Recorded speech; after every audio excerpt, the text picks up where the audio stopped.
I gotta... Nope. Nope. There we go. Hi, hello, everyone. How's it going? Happy Saturday. Welcome to this, our session 0. So any mistakes we make here, specifically me, don't count, because it's the session 0. Yay!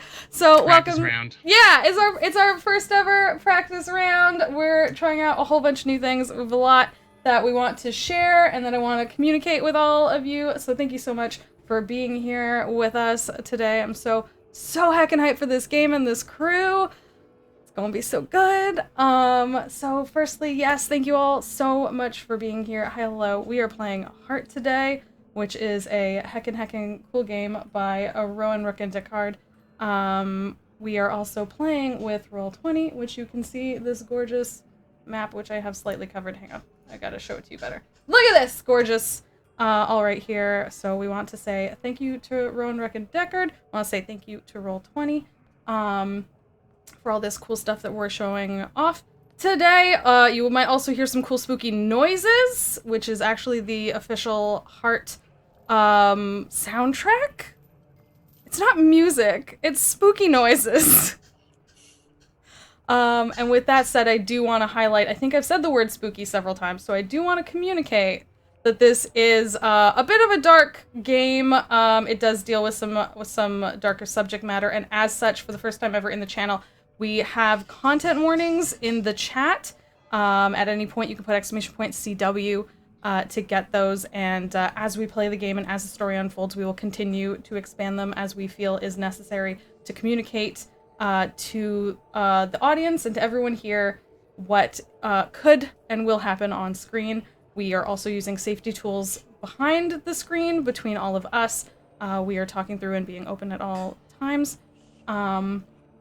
And yeah, and we actually, for the first time ever, have web captioners. You should be able to see closed captions for every single person on the screen, which I am so happy to have and to share and to be using and to be highlighting, because anything we can do to improve accessibility is something we want to do, because when you make games more accessible, you make them better for everyone. Yeah, so those, I think, are the main things I wanted to say.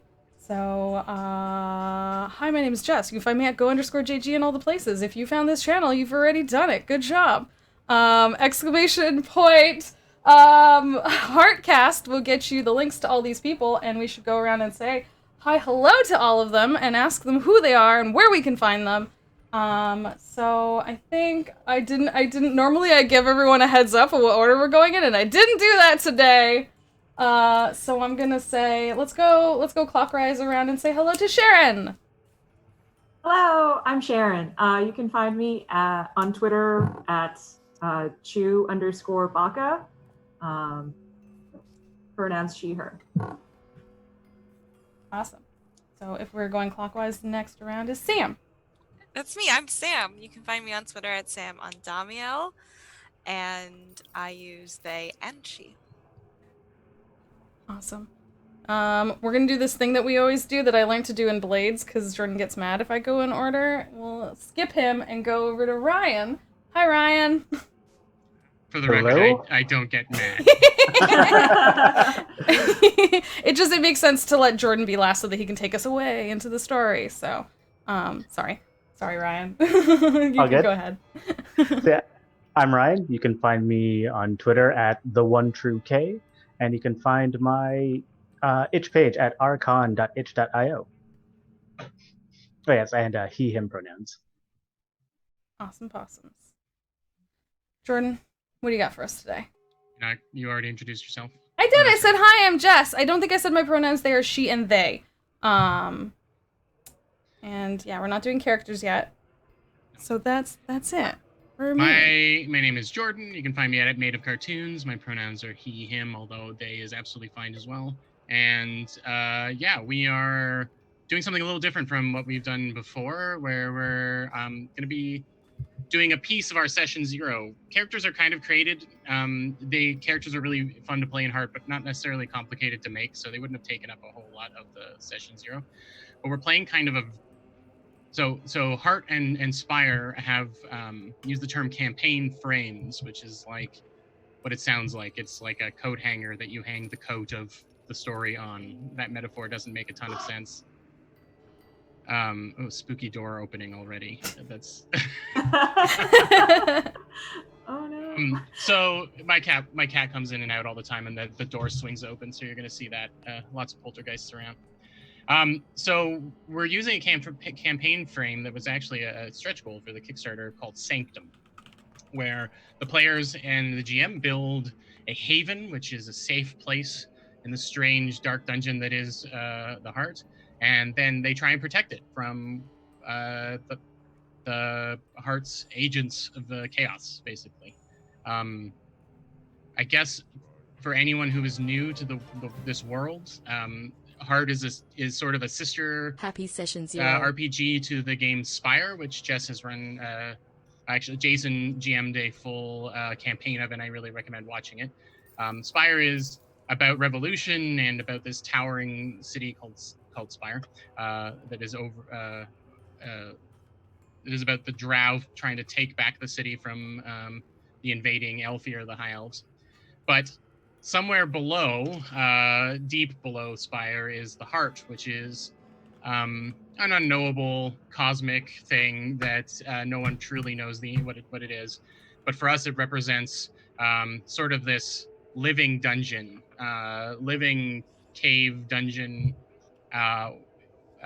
below, where realities from other dimensions are leaking in and making everything really weird.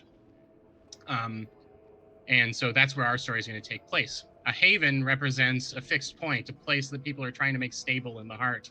And the heart hates that with every fiber of its being. So as soon as people try and make a safe home for themselves, the heart comes a-knocking. And we're going to try and build a haven that will stand up against it, I guess, together. Or at the very least be interesting when it falls apart. And that's what we're going to be working on today. I hope it's interesting for folks. If you have some ideas when we're thinking about stuff, if you want to shout some stuff up in the chat, no promises that we'll use it, but you know, a little interaction is good. And yeah, I'm going to be we're going to work our way through that and build the haven together. And you will get a chance to meet our characters a little bit. But full introductions will be done in our first session, as they're still ironing out details. All right. You were asking what you were saying about, like, because this is our session 0, this is our, and you were saying we could do some chat interaction, because I mean, like, literally, voices from the void is very hard, honestly. Like, if people are just shouting things, if there's anything good, and we take it, that's if you can awesome. Put ghost emojis on either side of what you say. So that we know it's, we know it's voices from the void. That's right, yeah. But someone specifically asked what a session 0 is, and we actually kind of already did a little. We had a session 0.1. It was more like we did a hangout. It was more like a hangout to talk about our favorite scary movies and what we were hoping for the campaign and get the characters kind of figured out. Yeah, to agree to like a feel and kind of a theme and what kind of scary things we liked and did not like. Because once again, this is a kind of a scary, spooky, could go dark kind of game, so that's definitely something you want to have pre-discussed with your group and stuff like that. But for the person who asked what session 0 is, I mean, it could be any sort of like meeting up to predetermine the scope of your game or the characters you might play or any of those sorts of things. And if you've ever played in a game without a session 0 that has gotten to a point where you don't like what it's about, you've played 3 sessions and you realize it's not for you, the session 0 makes sure that you find out before you start playing whether it's for you, and it lets you get a chance to change the game into something, help change the game into something that you actually want to play. So the session 0 is important. It's not playing, you're not playing the game, it's about figuring out what the game's going to be. And there's lots of good guides for how to do it, and I imagine any one of us would probably be able to send you. You can hit me up on Twitter for sure, and I have bookmarks galore on session 0s.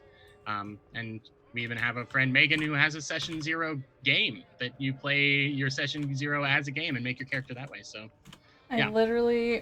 Boom, I have her link in the chat. There you go. Yeah. Go check out Megan's session 0 is very, very good. She actually has 2 versions now.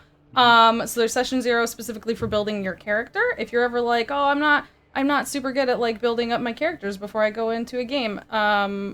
Megan's Game Session 0 actually encourages you to think of like, did this happen to your character? Why do they have this quality? Those sorts of things. And she actually has a world building one now too, which is very cool. And there's lots of indie games. Hint, hint. We played one last night that are very, very good for doing pre-world world building. Last night we played. I'm sorry, did you say Street Magic? Which highly recommend. But also one last thing, speaking of Voices from the Void, we do have a new thing on the bottom. I'm pointing every which way. On the bottom right, I think, of our screen in future sessions, we have something called a knock at the door. If you want to mess with us, are you pointing? Yeah, are you pointing to it? I'm trying to. It's this way. This. Yeah. Right here, right? Yeah, it's right below you, Sam. It's like.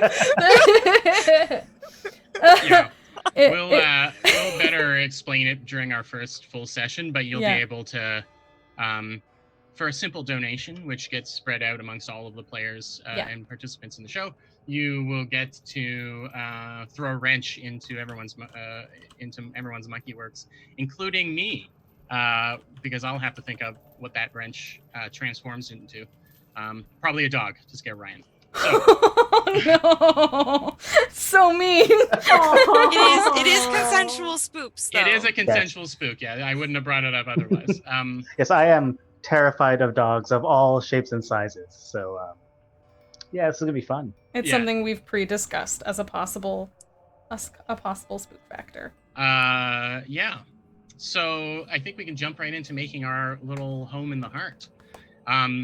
I've created a spreadsheet for us to keep notes in. Any of you can write into it if you like. We can appoint someone to be the official typer if you like. It is the first tab on our character sheet spreadsheet, the Haven Builder blank. This is my own creation because I just thought it would be good to have something, but it will also be our historical record. And so, as I said, a Haven, in Heart, everything is defined by the domain or domains that are attached to it. It's something that is Inspire as well. There's a list of, I believe, 8 different domains, and those are kind of tags that get attached to stuff to give you an idea of what world or what part of the world it came from. Characters have domains along with their skills. Skills are what you would expect them to be in an RPG. They represent a honed ability, like killing is a skill, or discerning is the perception skill of the game. But that a domain represents a field of study, an area. If you are good with gadgets, then you might have the technology domain. If you have spent a lot of time in cramped tunnels and that type of stuff, you'll have the Warren domain. But it could mean a specific place. It could just mean where an item is from, that kind of thing. And Haven is one of them.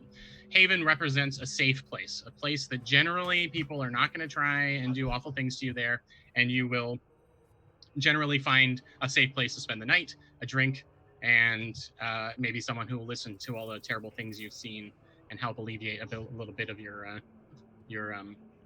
personal burdens. So the first thing we're going to do, because I think it really will help, and any of this we can go back and change. We can go back and change stuff, obviously.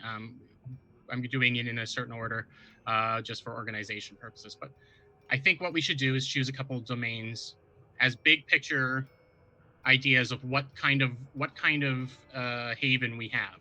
Obviously, it has to have the Haven domain tag, so it's got Haven by default. But we can choose 1 or 2 other ones that will kind of give us the specifics of the specific vibes, and I'll go over them now. So Cursed is one of the domains. It's a common one for further down into the heart. For anyone who's looking at the map, you can see there's like these radiating hexagonal colors that lead out from the middle. That hot orange spot right in the middle is the heart itself. Tier 4 it's called. You go into there, you probably don't come back, or what comes back isn't you anymore.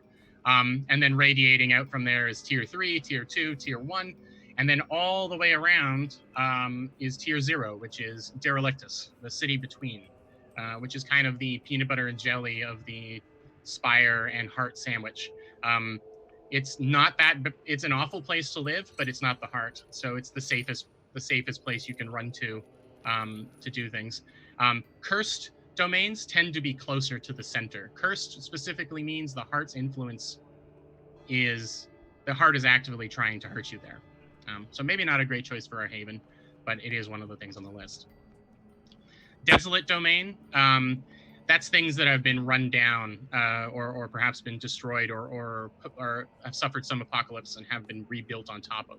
So a desolate domain would be crumbling ruins or like wind blasted dunes and that kind of thing. Let me just get my other notes here. A haven I've mentioned. A cult, that means there's some kind of magical influence on the place. Everything is kind of magic in the heart, but a cult means that there are people there who are specifically trying to channel some of the very strange magics. So maybe, there's a library or something like that, or the Vermisian sages spend a lot of time there. Religion, fairly self-explanatory. There are many religions in the heart. The moon below, pardon me, the Church of the Moon Below is sort of the main religion, if there is one. A bunch of drow came down when their church was destroyed by the Elfir above, and then as they lived underground, they started hating the sky because it betrayed them, and then they decided that there was a moon down in the heart somewhere that they could worship, and the heart gave them what they wanted. So that's the big thing. But yeah, religion domain would mean that we would have some kind of probably very weird church. The technology domain is, again, what it sounds like. Technology is a major part of the heart story. The reason the heart is the mess that it is because it was pierced. It was plugged into basically to power a subway system. And now the subway system has become a absolute train hell that you do not want to spend any time in. Also, it doesn't even have trains anymore that work. So it doesn't even do its main purpose. But technology would mean that there would be some kind of gadgetry tied to our place. Perhaps there were physical, mechanical barriers that kept people safe and that kind of thing. Warren, as I mentioned before, is cramped spaces. It could mean everything from cramped apartment complexes to actual like caves and tunnels. And then Wild, Jess's favorite domain in real life, is everything that isn't civilization, basically. So it could be strange beasts, it's overgrown, plants and animals kind of ruling the day there. So our first step is I think let's pick two from the list other than Haven that are going to sort of guide us, guide the rest of our creation. And I mean, if we decide that we want to bring in a little bit of some other domain, that's absolutely fine. This way I think is a good way to get our umbrella for now.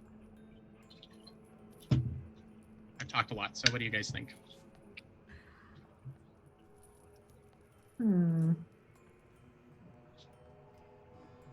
My first reaction, I'm drawn to the idea of the Warren, but not specifically underground, but just these like really tight, winding alleyways where you can basically reach across and touch the storefront across the way from you.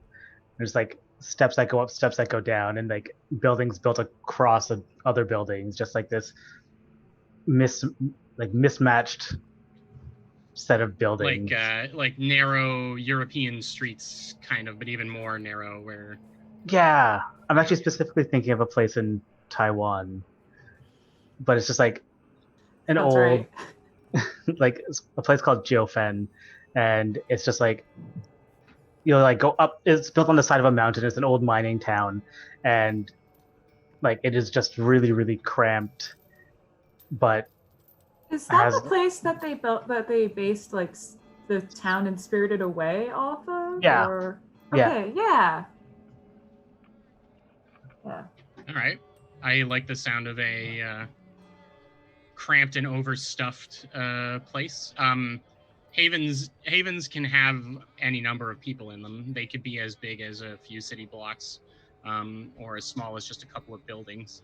But it sounds like we want a bit of a bustling hub, which could work. I mean, I'm Anyone else? flexible. That was just my first thought. I guess something else we can consider at the same time is what tier of the heart we actually want our haven to be on.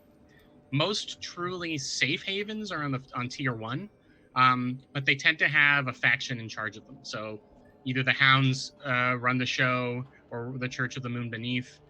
Something that has a little more structure tends to take over pretty quickly. And in fact, in Derelictus, there are people. Each of those factions all have a like little recruiting booths to get people to go and do things for them in the heart. Tier 2, things start getting wibbly wobbly. Space and time might get a little confusing. You start seeing things like sky underground and weird stuff like that. Tier 3 is right beside the heart. That's where things like gravity starts to maybe shut off, and things start getting really, really weird. There are very few havens in tier 3. There's a great one that I will not spoil in case we ever get there, because it will be fun, but and it's weird. But yeah, it's my inclination is a tier 1 to tier 2, but it'll help. We could be on the border of tier 2, for example, so our neighbors could be particularly strange. So yeah, that's something to consider too. I would probably avoid a cursed haven until for now, but it'll get cursed soon enough.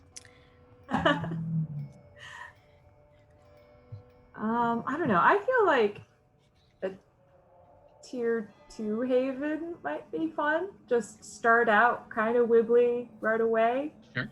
Make it more of like an active fight. We could have it on the border of tier 1, so you've got a secure neighbor perhaps that way, and then your other neighbors are tier 2. Yeah. Okay, we can sort of aim for that. I mean, assume this is a discussion, obviously. So. Yeah, no, that sounds fun to me. Like a little wibbly wobbly, timey wimey. Mm-hmm. But maybe not as wibbly wobbly as it could be in tier 2, I guess. All right. What do you think, Sharon? I was just thinking, like, make it a little wibbly, make gravity work a little differently. So in like one corner of the haven, we've got like, those cramped city streets, but then the buildings start to go upside down on the like some real like Escher. Yeah. Yeah, I dig that for sure. And honestly, that means we don't have to keep track of a map. Because it's A, impossible, and B, if we need a staircase, there is one.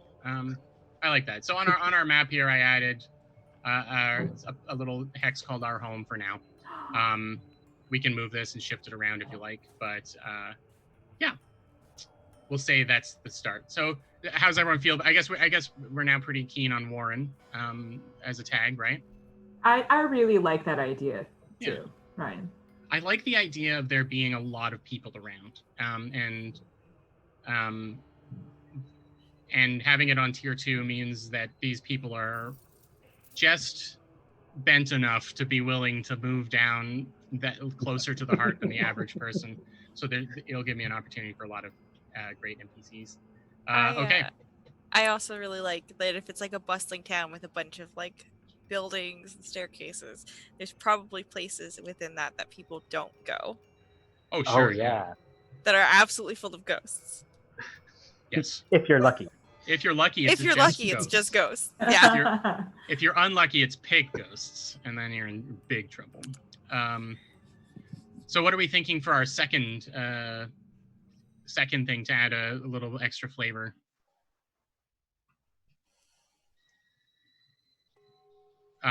We have a couple of occult characters that may have been drawn here.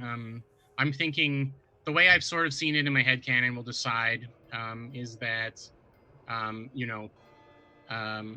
Jess's Deep Atheist and Sharon's Hound were the first people there, either founding members or whatever. And then Ryan's Witch and Sam's Deadwalker were sort of pilgrims that came later on. So in that respect, maybe, the apiarist and the hound have had some kind of influence on it. Now, Haven is kind of the hound's brand. The hound is all about keeping people safe in the heart. So you're kind of covered as far as domains go there. We can come back to this. We can go to some other stuff and come back, because maybe something will present itself when we start thinking about what's going on here. Yeah, I mean, unless anyone else has any ideas right now, maybe we'll get a clear idea for it once we. Right now, we want it to be cramped, and that's the big theme right now, and I'm good with that. Okay, so tier 2, that makes sense. Okay, we're gonna skip down here to something unique. What's special about the Haven? This is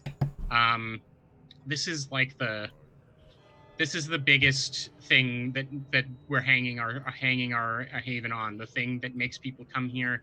The thing that makes people want to leave. Whatever it is that really makes this unique. The biggest suggestion they give in the Sanctum Guide is to be bold. Heart gives you a lot of room to experiment and make something interesting. Even the place where you go to rest your head and knock back some Malak should have something remarkable about it. I purposefully made sure that you guys don't know a ton about the world unless you've read the book or anything like that, because our heart is different from every other heart. It's literally different dimensions. Every time someone starts their heart game, they've started a new branch in the heart story, and we can make this our own. Another example they give in it is if you have a deep apiarist, instead of just making a deep apiarist station here, you could make it the only one that's in the heart. It's the last, or the first, or whatever. So they suggest push things and crank it to 11. So that's just something to think about. And there's some examples here that I can give. The Haven is a library and a graveyard at the same time. People are buried here and slowly become books detailing their lives, which I really like. The Haven is built around an ever-burning candle in a circle of salt, the first ward established against the heart. If the circle of salt is ever broken, the Haven will fall. So these are just some examples. This isn't a list to pick from, but it's the kind of thing that we want to. There could be a creature buried at the center. There could be,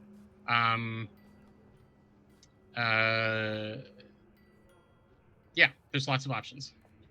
What do you see as what do you see as the main? What's the heart of our Haven? What's our heart? What's our heart? Our Separate heart. from the other. In the middle of the heart. Our heart. Have we said heart too many times yet? Heart counter, start now.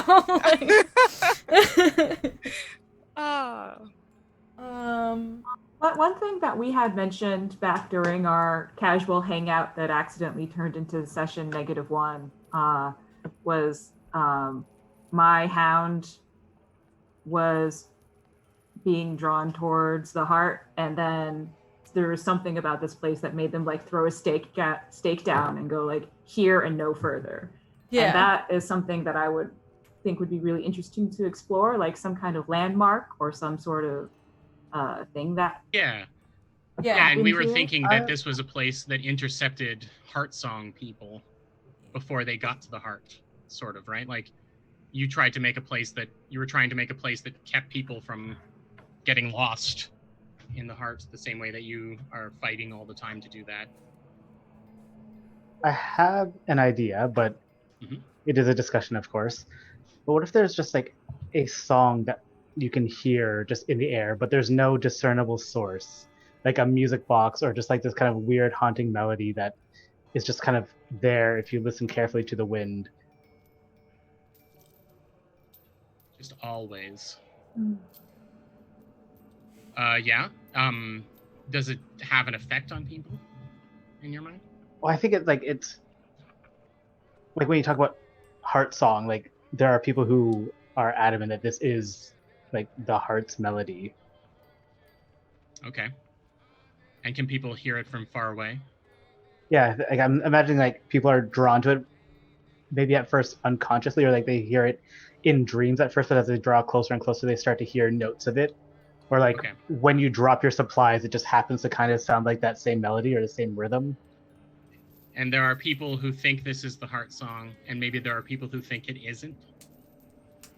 Yeah, I mean, that would make sense. Yeah, okay. So there's heart song, the thing that is pulling you down to the heart, and then there's the heart song that plays in this town, and people are like, well, no, this is it. This is what we're looking for. That could be interesting. Jess, you had your hand up. Yes, I have something to propose to the class. Okay. Sorry. I really like what Ryan was saying, and then what Sharon was saying about, like, you know, like, coming because you were, like, drawn, and then putting your stake down and being like, this and no further. I love that. And then I love the idea that, like you said, Ryan, that, like, you always hear there's something, like the heart's own, like, siren song, the heart song is always, like, calling to you and stuff like that. So, like we were saying that possibly Sharon's character and my character got here first as they were both called by the heart song, but also we're both like, yeah, no closer than this. Because for the Deep Aporists, they hate the heart, just so folks know. They're specifically here to wreck it. Yeah. Hate it. Or fix it, I guess, is more than. Yeah, it's so messy, and I have to clean it up. Like, it's so disorganized. But I like the idea that, like, so we are all together now building this, like, safe haven, that, like, lets people come, like, close enough, like, okay, looky, no touchy, like, come this close and no further. And so, like, one of the things, I imagine we all have, like, different forms of, like, warding to, like, keep it safe, and I like the idea that the buzzing, the droning of the bees is something to help keep out the sound of the song. Like there's just a layer of, like, bees always droning to try and, like, almost help you shake out of, like, being called by the song. You can straight up offer wax for people's ears. Yeah! Here's your earwax. I just imagine you pulling it out of your own ear or something. There's still a bee attached to that one. Hang on. So or just like reaching into your mouth and pulling some out of the inside of your cheek or something. Hang on, they're literally still making it. Give me 1 second. Like, their butts can only move so fast. Yeah, they can only bee twerk so quickly. It's okay, spit, I guess. Bee twerk? Yeah, they do little bee twerks. Oh my gosh! They have little bumble butts. Does that mean that our deep apiarist is a dancer? But it's very formalized if it is. Yeah. I mean, It's you're made very- of tiny dancers. Oh no, Elton John.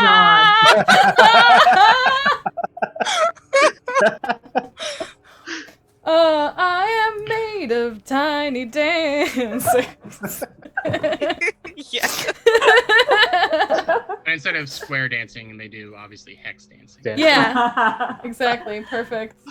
Okay, so we've got a song that draws people here, and there are people who believe that it might be the heart song, and there are people who believe it's not. And then there is the offering of protection that basically cuts off your connection from the influence, or at least attempting to. Cool. So do we want there to be to have a Deep Apiarist station be kind of a part of this?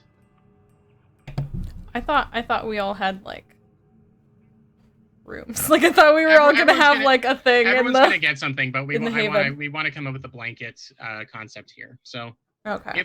If the basic idea is that there is a tune that lures people, then that could be our I think that's enough to go on to start, and then we can figure out what it means down the line. The last thing we come up with in this process is getting a bunch of coming up with questions that we all want to answer while we're playing, and I think that that's a perfect one. Is like, what is that? What is the music actually? So the less we define about it right now, the better it will be, because we can figure that out as we play. So yeah, let's say we'll say it's like a music box sound in the air or something that calls people, maybe not all the way from Spire, but as you get closer, you kind of get lured over here. And the rest of you use it to your advantage. It allows you to call people in and keep them safe because they are like, oh, I'm going to follow this. And they're like, sure, come on, just come on the other side of the B wall. Just buzz on over here. Okay. Ryan, do you want to write that in? Yeah, sure. Are you the anonymous duck? Maybe. No, there's anonymous chameleon as well. You can just do point form notes and we can flesh it out, obviously. Jordan, it says for me that you're the duck, which makes sense. Oh, I see. That's... Oh, I see Jordan as a person. Google Docs. So interesting. Wait, did someone say Google Ducks? Yeah, I said Google Docs, but you know what? Google Docs. Google Docs is way better service. I will trade my Google Docs for Google Ducks. Please. You got cloud storage for your Google Docs. Yeah, it mostly just keeps track of different kinds of bread, but you know. You know what? I care deeply about different kinds of bread. Me too. I have my own list, but it's on Google Docs and not Google Docs. So. All right. So the next thing we're going to talk about are the faces here. They suggest coming up with 3 to represent the 3 big groups of people that are most common in a haven. The caretaker, the rebel, and the voice. The caretaker is often reluctant person who is in charge of the place, who everyone comes to when there's a problem and is expected to fix it, whether they can or not. They support the status quo or do their best to do so. The rebel wants to change things. The rebel doesn't like some setup, and the rebel wants something different to come in. And then the voice represents the people, like everybody else, the populace. It says if people are hungry, then the person who represents the voice will look thin and underfed. If there has been violence in the streets, the voice will come to you with a black eye and a bandaged arm. So it's taking everybody and shrinking it down to one person to represent that. Now you can take on these roles yourself. That is an option. It makes things riskier when you leave the Haven, which you will have to do, because if one of you is the caretaker, and then you leave, then obviously the rebel might get a chance to make their move and that kind of thing. So we're going to make some NPCs together right now, basically, and I guess I can give you a little bit of especially for people watching, a little bit of the types of people that you might find in Heart. In Spire, you only play Drow. You play the rebellious Drow that are trying to take the city back. In Heart, surviving is more important than petty civil wars. So you can play as a Drow, but you can also play as an Elfir, the High Elf. You can play as a human, which are kind of mad scientist types. Doc Brown is kind of the prototypical, I think, Heart human. And then you can play a Gnoll. A Gnoll is a hyena person, pardon me. They are who the Elfir are at war with. But in the Heart, again, everyone is kind of allowed in because, having prejudices is going to get you killed. So those are the types of creatures that are down here. There are also people who are Heart's blooded, meaning they were born in the Heart. If anyone is a fan of Doctor Who, you know how there was a child conceived on the TARDIS and somehow that made them Heart Time Lord. That is a similar idea. If you're born down in the Heart, you just kind of get a little bit of that Heart mojo. They aren't bad people, but they have just been touched by the Heart. So often they are showing strange things. Maybe they've got extra limbs, maybe they've got horns, maybe, that kind of thing. So you could have people that are like that. And then, of course, there's all the different classes. They can all be represented, so we have a lot of options there as well. Yeah, I don't know how we want to do it. Do we want to start with the caretaker and work our way through? Does anyone have any ideas? Yeah. Oh, I have a question. Okay. Mostly for Jess, but for all of us. Is your character the only deep apiarist, or do you have a bunch of I was thinking buddies? I was thinking there would be a few. That's what I was thinking too. You know, especially if you want to be maintaining something at that scale, you know, it would require multiple people. So yeah, I mean, I personally think that there would be a lot, but you know, it's Jess, if you want to be the last or the first deep apiarist, you're welcome to do that too. I don't particularly feel the need to be a particularly special deep apiarist. I imagine A little too much pressure.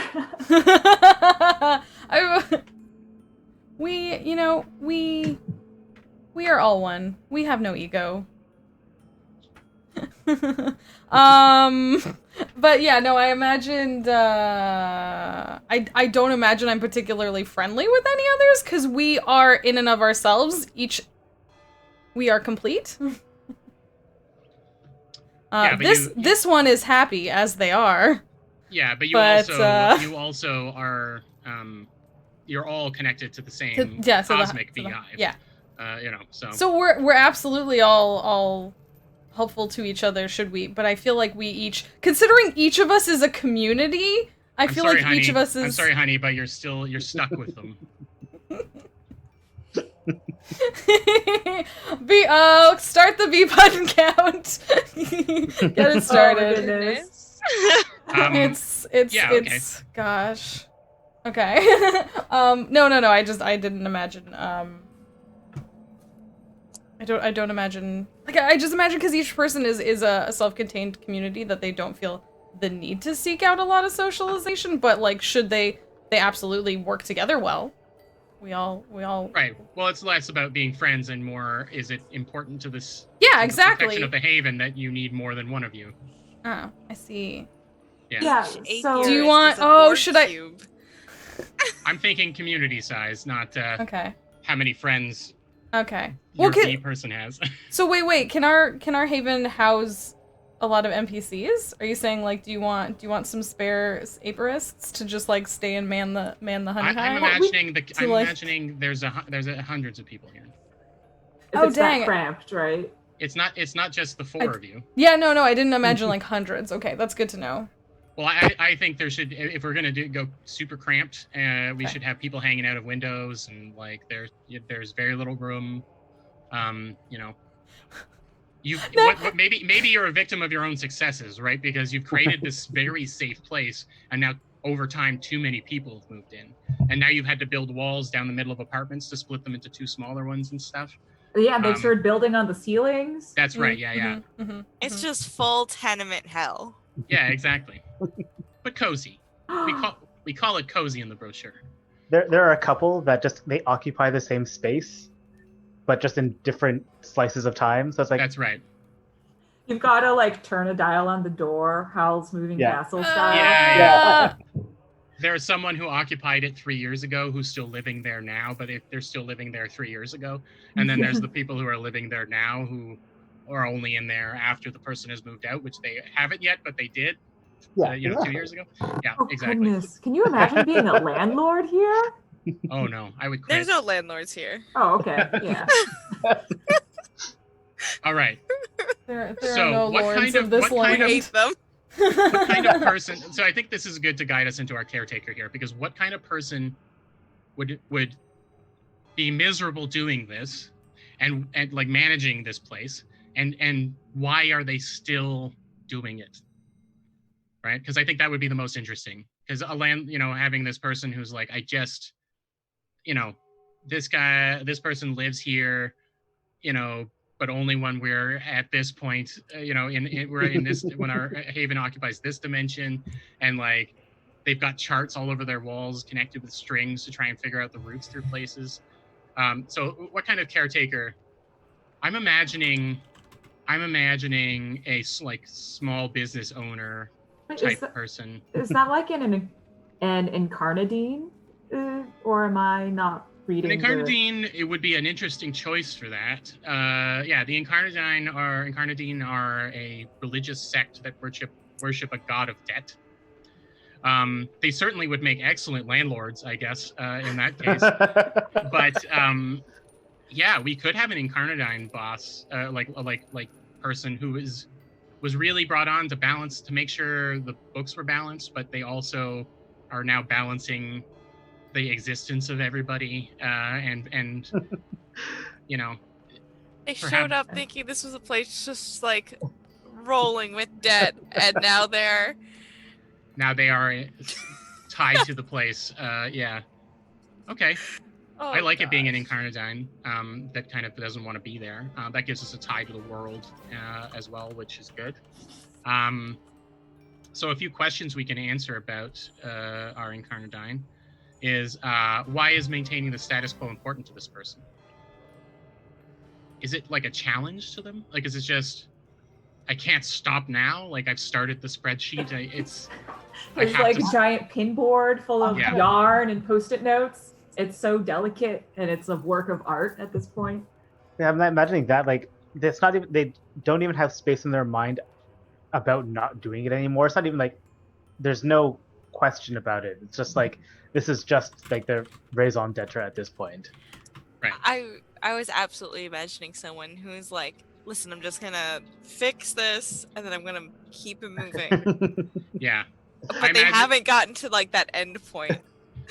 Like they pull an apartment out of one place and move it to somewhere else, and then like 2 more apartments grow, and they're like, but I just balanced, So it's they're playing a Jenga. They're playing a game of Jenga that they're forever going to lose. Okay, I like that. Who helps them maintain control? Is there a hound contingent here? Do they have one strong right arm that kind of does stuff? Like, it sounds like we want this place to be pretty freewheeling as far as like rules go. But yeah, this defaults technically to the hounds. Like, as far as the hounds kind of just crop up anywhere where there is civilization and just start kind of being the city watch. No one invites them. They just know that it's their job and they show up.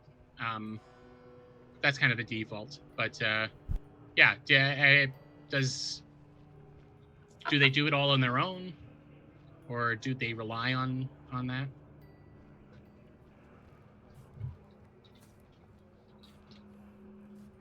I guess it would make sense for there to be several, like a whole contingent of hounds. But I had been thinking it would be fun to lean more into the deep apiarist thing and have a couple not founding apiarists, but who they would have order.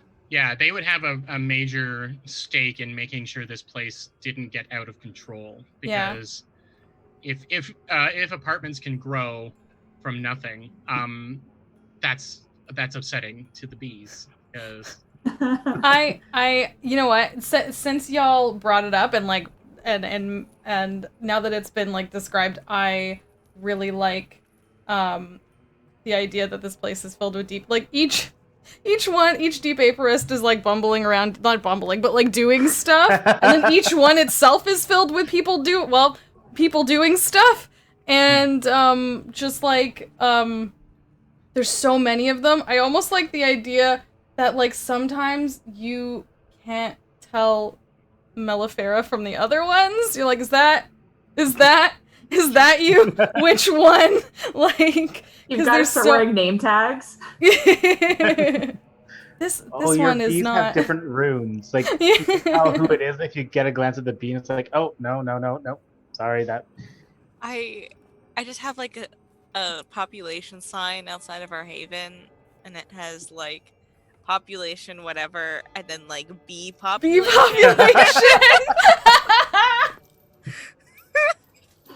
Yeah. Oh my god. The actual population is just the shifting numbers that change all the time. Oh my gosh, like, amazing. Are there de facto turf wars between deep apiarists? So you're like, no, I'm watching this part of the city. You need to like just Cool your get. Canonically, they are all one big entity. Like each deep apiarist is a bee that is filled with their own bees, and technically they work in synergy completely. But our deep apiarist has the heart song calling, and that influence on the place is not something we should ignore. And so maybe the deep apiarists who come here are a little wonky. There's the heart has bled into them a little bit, and so I'm absolutely cool with that. I like the idea that there are very calm squabbles between them. Yeah, like I don't ever think it's like logic battles. It's like bee chess. Yeah. I imagine like an apiarist goes by and does something, and then like another one goes and like. Ooh, it's so passive aggressive. One shifts to something slightly, and then the next one just like shifts it back. And they're always like, and they like do it so calmly. They literally like walk by and do it, and then the next one just like. It's like it's more efficient this way. Yeah. But it's more efficient. One person alphabetizes the library. The other person comes through and arranges the books by color, by what color their spine is. So, okay, so we've got an Incarnadine who is good at cooking the books, but leans heavily on the deep apiarists to kind of keep track of things. Deep apiarists are able to kind of see and figure out what dimensions are happening at what time. Yeah. They're very good at understanding that pattern, so it kind of makes sense. They're like cosmic mathematicians. I just wanted to throw out the idea that the deep apiarists are maybe in charge of like pruning the apartment growths to try to get them to grow in a contained fashion instead of just splurting willy-nilly. The garden of apartments. Urban topiary. And then the other question I'd like to answer before we move on is, what do they lose if things change? Or do we want to jump to the rebel and then go back to this to figure out what the rebel wants to have happen, and then figure out what the Incarnadine has to lose? Yeah. Let's jump forward. Okay. So the rebel wants to shake things up. What does this person want to change? Who's with them? What obstacles are in their path, and how could the player characters help?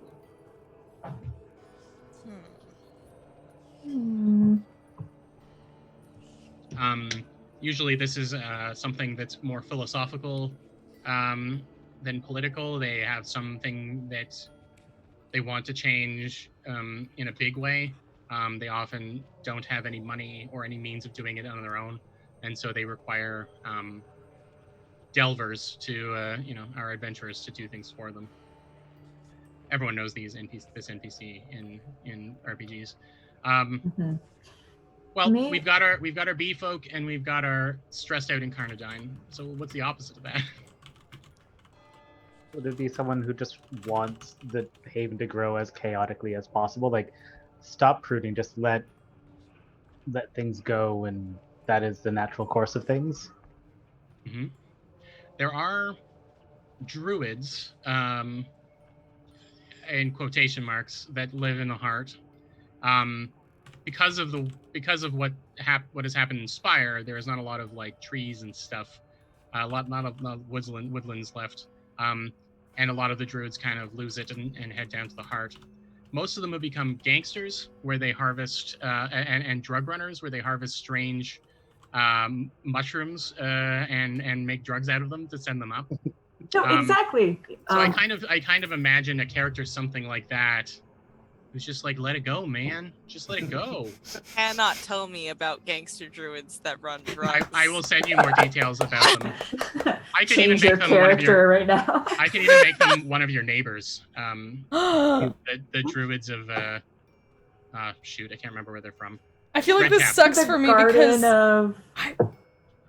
These Mycelian dreamers. oh my god, that's so good. I want to be friends with them, but They're I from feel the like Red Cap- Millifera Red Cap. doesn't. They're from the Red Cap Grove, and they are not great.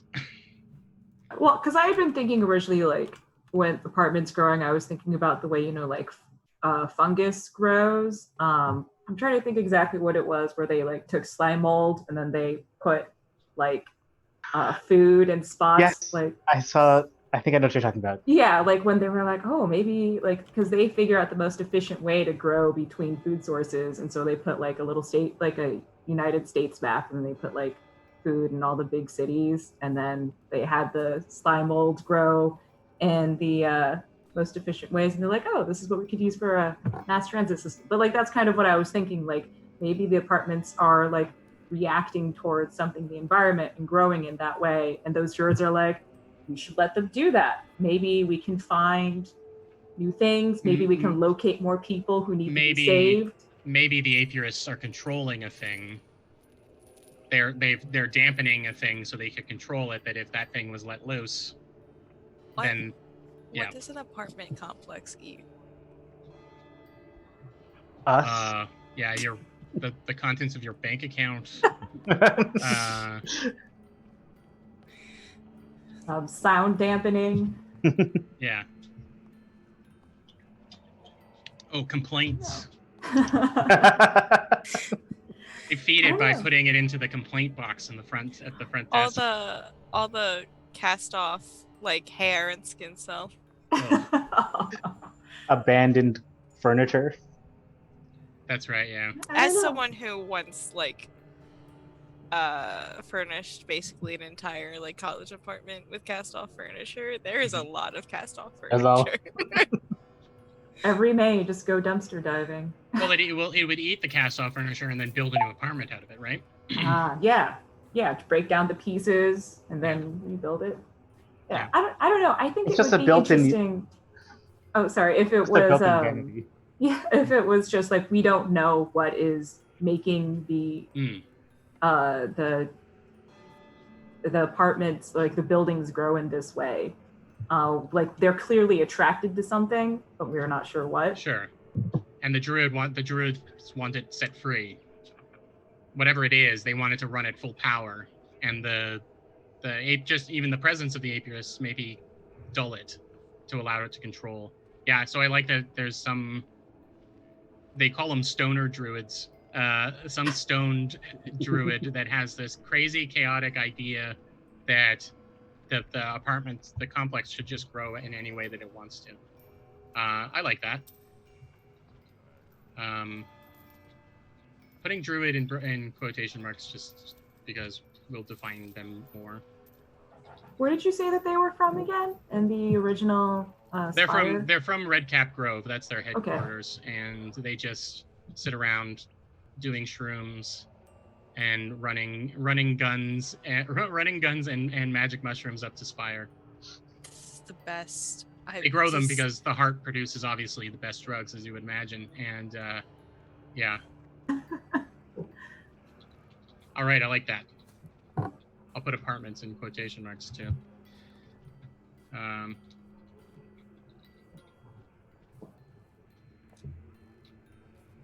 Cool.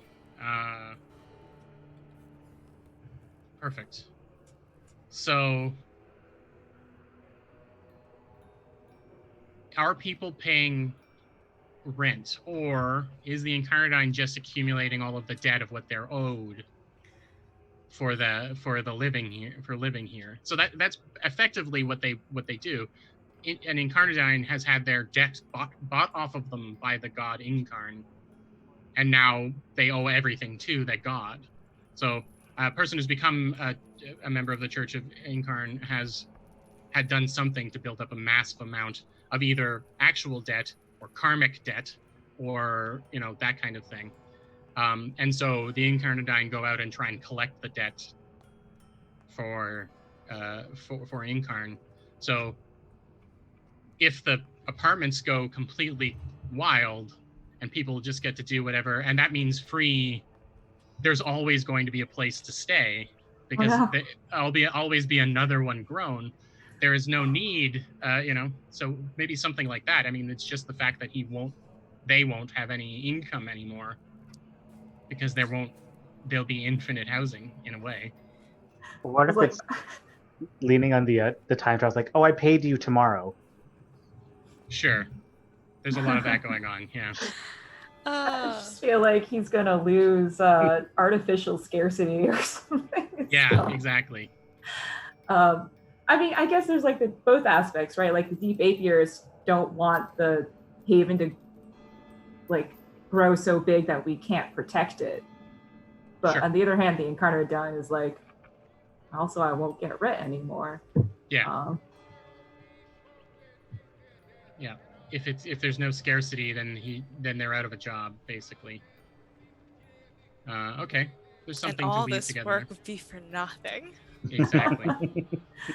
All right, I- I like that. I do feel like from like a moral standpoint, we probably don't want the Haven to get too big because at a certain point that's just impossible to protect. Right? Sure. And I mean, Or The- feed, or... yeah, the idea Yeah. that it's growing at all is the influence of the heart, and that means the apiarists won't want that to happen because it represents what they hate. So like that's their main goal for sure. I don't imagine the deep apiarists would care very much about much more than that. The people living in the apartments also work like and help. So they see them as just more bees, Mhm. right? So. All right. Kinda Well, deaf bees that just don't seem Yeah. to respond to bees, but they're bees. they get drunk all the time. Although bees do get drunk, I guess. So, all right. So I think that's a good balance between our caretaker and our rebel.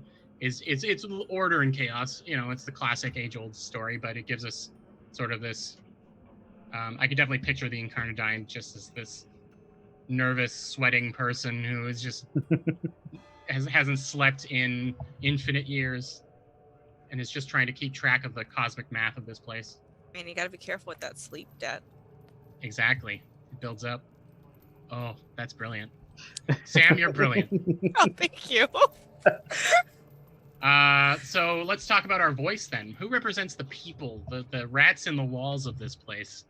Like who is going to be our main? Who's going to be our main focus? When you want to test the temperature of the place, who do you go and talk to? I've always liked the idea of a bartender or something. Yeah, I was gonna say like a tavern. That's kind of an easy go-to. There could be a kind of grizzled member of the hounds who is, who doesn't have the weight of the chaos going on around everywhere, doesn't have the weight of trying to keep the apartments pruned, is just only concerned with making sure that the people that are in this weird place aren't disappearing or dying, Yeah, he's like the beat walker who kind of asks everyone how they're doing. Sure. And stuff. Yeah. What about, this is going a different direction entirely, but like a heartborn kid that just like, they're just because they can run around freely and kind of get into places that, and nobody pays attention to children, and they're just like, they kind of know what's up. Mm-hmm. So there's maybe like a fairly large urchin population here. Yeah. Okay, excellent. That's like, I like that a lot. It's very like Baker Street Irregulars. Exactly. Yeah. Yeah. So maybe because the place is so difficult to navigate, the hounds depend on these kids as well to kind of like be their eyes and ears. Maybe Sharon, your hound is one of 5 or something, and it's like impossible to keep track of everything. But there's lots of kids, and they can get into places, jam into places. Okay, I like that. So it'll be one specific kid who's maybe he's the leader of a gang or something like that. I like it. If they're heartborn, then what's the weird heart thing that they have? Opening the table for discussion. I want these children to be like telepathic with each other. Oh, I love that. But only with each other? Only with each other. So go ahead. No, go ahead. No, go ahead. I was gonna say I really, really like that. I was trying to think of like I was also thinking some sort of psychic thing. I was almost thinking that they could almost like sing the heart song themselves and like They hum it to themselves. they can hum yeah. it and it makes you kind of like in a trance or something. Like I don't know. I like. Yeah. I don't know. I was just like, So I love that so It's like much. shadowy holes in walls where like a kid peers out and they're just humming a tune and then they like fade back into the wall. Right? God, that's hella Whoa. nightmarish. You added creepy kids to this game. Oh my I God. know. I was gonna. The second kids were mentioned, I was like, whoa, whoa, whoa! This is going into like, because kids are actual spooky. Like, I'm just imagining myself being like, "Thanks for the information, kid. Have a lollipop. Please Yeah. eat now." Yeah. And they Yeah. just eat the whole lollipop, stick and all, and then just so I think No, like you give one the lollipop and now all of them have a lollipop. oh, that's so Oh, good. yeah. Yes. Everything Yeah. you give one of them, they all they just have. shake the one that gets it shakes their hand and suddenly they've all got them. Yeah. So yeah. the thing I'd like to add to this concept is that maybe it's only kids who were born here. Yeah. Yeah. Right. Oh. So, wait, like, this again, Haven is that old? Well, the thing is, time is nebulous. Oh, that's fair. You know, Kids who were born gestation here in the periods may be future. accelerated. And you don't know. I mean, it doesn't matter anymore. You live down in the heart, and you don't know how long you've been there.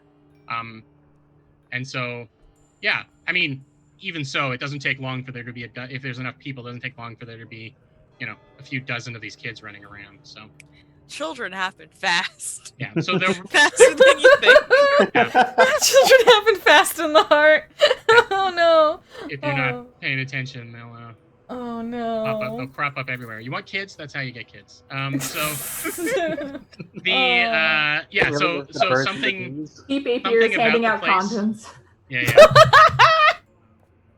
I can't imagine what a condom that keeps the heart out looks like.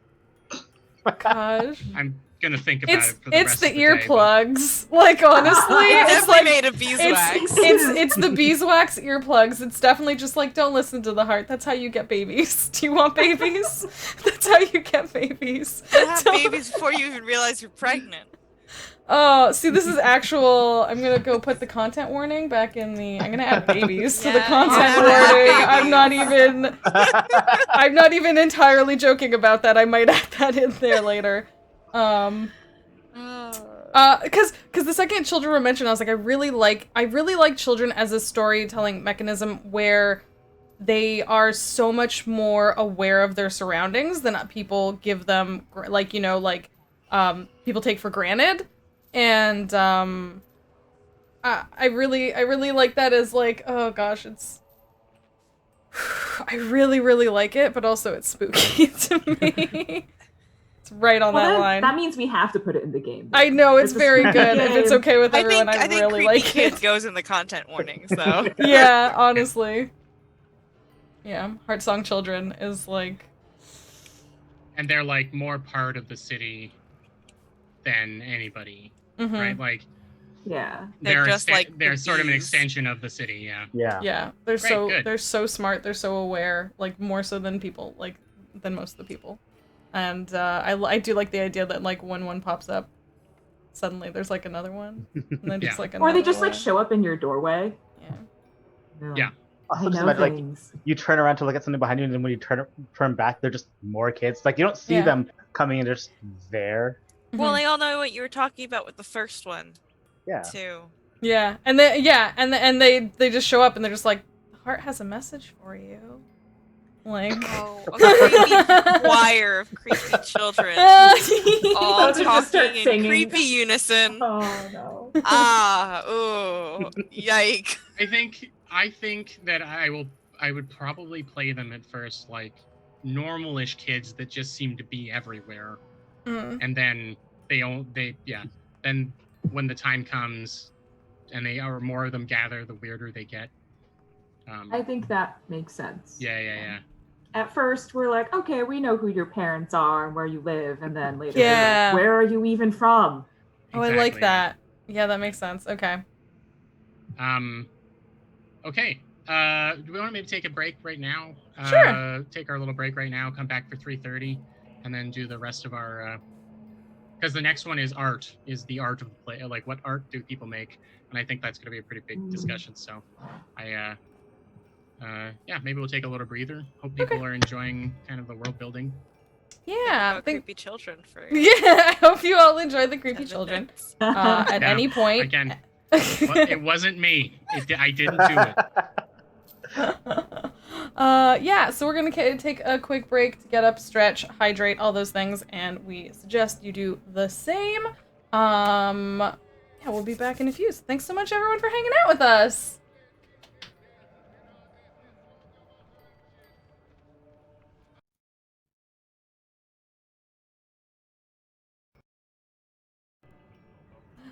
And we're back. Hello. This music is so insidious because I forgot it was there and then it snuck back in again, and it's I not love even it. the worst. It's not even music. It's just terror. I love it. It's so funny because you mentioned this before that like I don't know. I personally feel like I'm probably the softest among us. I'm a big baby. I cannot watch horror movies. I cannot I don't know. I think I'm a big baby, but I love this atmospheric sound. I literally have been working and just keeping it up because I'm like, ooh. So, Tingle. Yeah, it's like I it's love seriously bells like ringing ominously in the distance. It's it's so. And this is a Haven track. It's the Church of the Moon Beneath, and this is one of the safest places, and it's still a super eerie. Wait till you get to the hallways of meat, corridors of meat. Oh wait, track. never mind. I'm less excited. Yeah. I grew up Catholic. Bells ominously in the distance is just normal. It's just part of the aesthetic. Yeah. This is just every day. Hallways Oh, of and then there's like meat. chains rattling. Like, I'm sorry. Right. We did such a Not good job. excited for Hi, this. welcome back from break. I hope you had a very good break. Thank you so much for hanging out with us. Anyone joining us as we talk about the sounds. We are playing a game called Heart, which is a dark, delving, kind of weird and wonderful sort of game. We are currently doing our sessions 0. We've already pre-built our characters mostly, but we are building our haven together. We are enjoying the official music, which you can find in Roll20 for Heart, which includes such songs that slap, such as Corridors of meat. And Corridors of meat. Here's And just 10 minutes of buzzing looped. And so I swear there's something like the drowning pool or something like that. Just I called swear. Drowned. There you go. So such wonderful tracks as that are available There's for a you set in of tracks for Roll20. Spire as well, which are really Yeah, good. and they're all They're also creepy. They're so good. They're very good. I would argue that the Heart ones are creepier, but they're very good. I recommend them. Go check them out.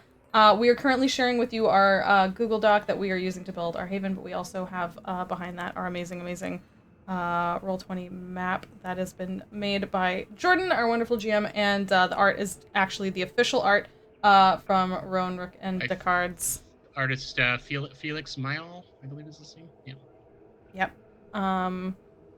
So all that art is from them, and the tables are the official ones. They're very good. Exclamation point Heart in chat will get you all the info for that. We do have content warnings for this game since we're coming back. I just want, if anyone has come in while we were on break, this game does deal with some stuff. So exclamation point CW in the chat at any point will give you the details, some of the content warnings, and that is something that we will be adding to as we play to make sure it is up to date. And I did want to, we already said at the top of the round, we wanted to thank Roll20 and Rowan, Rook, and Descartes, but what I didn't mention is they were kind enough to give us some giveaways. So, seeing as this is the session 0, we decided that the first giveaway would actually be in episode 1. So that will be in 2 weeks from today. So if you are here hanging out with us, enjoying the story, come back then. Possibly get a chance to win this game yourselves. It's not just the core book; it's the full PDF bundle of the core book and the 4 really? supplements, That's nice. including Sanctum, which is the supplement we're using right now. So, thank you very much to Chris and Grant and everybody, because that's a very generous donation. So, yeah, tune in to episode 1 for the first draw, and then you can play Heart yourself. We're sorry for letting it into your homes like this. Sorry, not sorry. We're just compelled. You could have your own haven full of creepy telepathically linked children. Or you could just remove all of the children from your game completely if that's what you want to do. Non-children. None No, children. there's no None children. That's beautiful. The actual aspect of the Haven is that no children are allowed. No, I gotta leave. Gotta leave them kids Everyone just outside. appears. Everyone just appears fully adult and Yeah. grown. Yep. Ooh, Ooh, that's Oh, that's actually interesting though. that's the worst hell of all. They just automatically become teenagers. Oh no. Well, hell is other people. you go straight from like screaming baby to screaming teenager and puberty. Just like Yeah. that's not our Haven. It's kids all the way down in our town. BBs all the way. All right. Okay. Let's get away from this because I know it upsets some of our viewers. And then let's dive into the next stage of here. So the next question is something that I love that they have in here. It's the art of our Haven.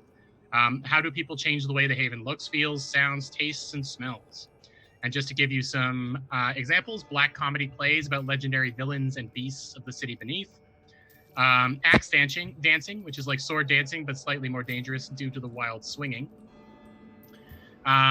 Getting fall down drunk and trying to recite poetry. The longer the poem and the drunker the performer, the more impressive the feat.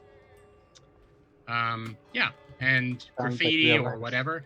So, how do the people of our Haven express themselves? The most common way. I like the idea that people, like, you can go places to hear live music, and is a task to see how long it takes before it's just the melody that's always playing. So they have challenges to try and not play the melody. I like that. Mm. That's cool. I was immediately thinking about all this beeswax that we're gonna have. I think I know what you're gonna say, but continue. So I was immediately like, oh, beeswax candles first. I was like, no. Encaustic murals just everywhere. Oh, you went a different direction than I was thinking. Yeah. What is that? Encaustic is pigment mixed with wax or egg whites. Oh, okay, so it has sort of a three-dimensional texture to it. Yeah. Yeah, I like that. It's really cool. I thought you were going to talk about records. Oh. My record collection is off screen and the record player is behind me, so I completely understand why you thought that. I was thinking the bees. My next step from Ryan was to think that maybe they recorded the few songs they managed to make that weren't the song, and so sharing wax cylinders or something that the some stolen tech from the atheists or something, so recordings get passed around to hear a song that isn't the song. I just love the idea that there were a lot of the creaky kind of phonographs playing out of windows everywhere. Like whatever other music they can think of. Yeah. Or even just noises. You know what I mean? Like things that aren't the song are just really popular to be. Donkey braying. Yeah. I was thinking of like 15 different remixes of the song. Mm. Mash Yeah. up. What you got? Like we got a remix culture now. Yeah, do you want to listen to my mix cylinder? Love that. I love that more than words can say. Oh, we could make in character playlists. That's right, yeah. One of them is just Donkey Brain. I don't know if that's on Spotify, but it should be, dang it. That's basically just Dominic the Donkey, right? I will take your word for it. Italian Christmas donkey, la la la. You're whispering it, and that's terrifying. Given what we've already established. Can we that save the is- whisper singing for the actual show, please? Thank you. Fine. We have children to do that for us, Sam. We've already established that. Cool. They only sing Christmas songs in the minor key and whisper them. Done and done. I'll start practicing. Okay, well, I mean, I don't want to discount your. I like maybe the idea that something that the atheists do to spread their influence around, because we're talking about the wall of sound that keeps things out. Maybe it involves people's homes having built-in player piano equivalents or like a You know what I mean? This is very Jordan, and we can roll it back if you would not like to have such a Jordan influence on things. But the idea is that the apiarists maybe distribute wax cylinders and say, play these, this will keep you, and they tweak them all the time. But people have co-opted the technology to record their own things, and to try and then they have these battles or challenges where they were like, try and make a song that isn't the song, like, and those things become very precious. I like that a lot. I also like the idea that sometimes even the records just become the song anyway, Mm-hmm. like after they've been recorded. They Yeah, just, it's like the melt whole and shift. entropy thing, Yeah. right? Yeah. Like Best of Queen and Good Omens. Yes. Yes. Exactly. It's virulent. The song spreads out to places. All things return to the heart. So thanks for reminding us, Ryan. So yeah, do we want wax cylinders? Do we want records? I kind of like the idea of these hexagonal like records that go onto the wall, and then have like a little, maybe a bee comes and they're the needle. So like Stitch, right? They just open their A couple of mouth. A couple of bees walk on it to move it, and then bee is. Everything is just bees. I'm. Bees all the way down. Powered. It's But the bees idea, It's so good. the idea is these recordings are your defense, but but people are being like, well, I want to listen to jazz, and so they figure out how to do that. Inevitably, someone wants to listen to jazz. Let us know What do we think? Or What do we all even think like of that? I like it. saloon piano sort of thing. Yeah, that's kind of what I was thinking. Yeah. That's like the Westworld. player piano wax cylinder. Yeah, Yeah. I love the it. cylinders are weirder. They are a real thing, but they're Mhm. weirder, and they're like just like a tube of music that gets plugged in somewhere. It could still have bees walking across it, of course, to play it. I mean, either is just kind of interesting because it kind of just builds off of the idea of music that plays itself. Mhm. You don't have like a musician, like a live person behind it. It's just ambient, kind of like the music from the heart, which is our constant terror. Yeah, it's just all encompassing always. Like, Yeah. And maybe people are recording a lot of stuff all the time in hopes of just catching noises that aren't the song. Oh, wait, and does it's this mean we have podcasters in our haven? Yeah, but they're actual pod people. Yeah. Oh, no. Oh god. What have we Their recording created? studio is just honey that like drips down across them, over them, and solidifies around them. And then a bee takes notes. It's just a bee writing all the. with a tiny pencil or a normal sized pencil? Oh my it's- goodness. It's 4 bees standing on each other's backs, operating a full-size quilt. Just a Yes. bees. I love it. There must be a better way. Oh. The bees that do that job hate that job, obviously. Okay, so do we like this? That there's like a literal kind of honey wax mixtape culture in our place. Absolutely. Yeah. I love it. Yeah. I love the Honey phrase tape honey mix- wax mixtape culture. I love that. And everything is the B side. Like, Oh, No. no, I didn't. I want to say I didn't make that joke. That Jason was in chat did. Jason. So Well, then I'll have words with Jason later. I cannot claim that. It's Honey wax mixtape Genius. culture. I'll just Honey write that down, and wax, we'll flesh it out more. oh god. Are the Bee Gees really popular? Oh. We should also have a pun and warning. the Beatles, like spelled Oh, correctly, and Oh no. well, of course, R&B. I don't know what the R stands for, but I think it's rhythm and bees now. Rhythm and Right. beats. Oh my god, I'm so happy right now. Low fly hip hop? Oh no. low fly. No. I'm Well, dead. This is just a whole other RPG now Yeah. that we'll have to write. Okay. Yeah, so we'll flesh that out. But the idea of these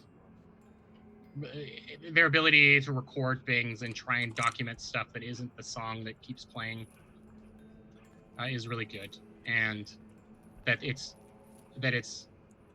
also the defenses. It's what plays the defenses. Is Honey Wax just like an underground group that distributes this stuff? Honey Wax is the name. Ooh. Of We want to have like our own Honey, labels. like Honey Wax. Yeah, like.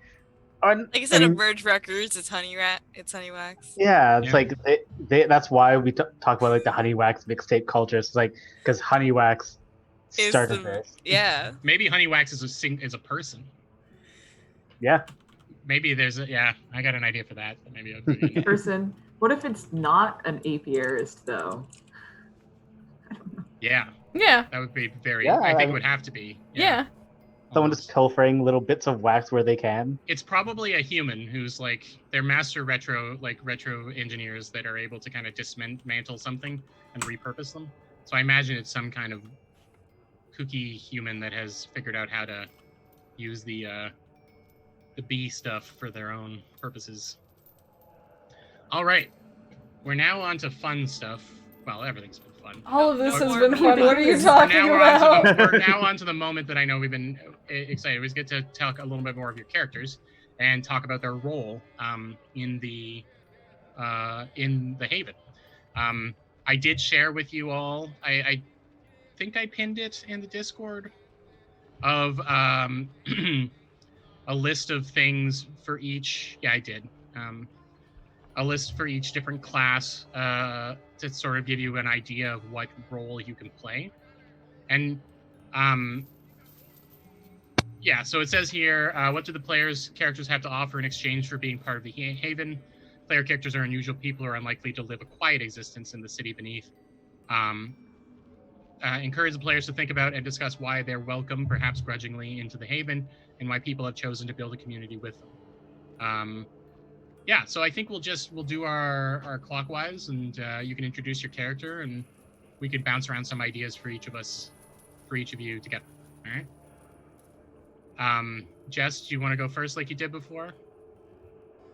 Sure. We have written a little bit of your responsibilities already, but tell us about your character and a little bit about them.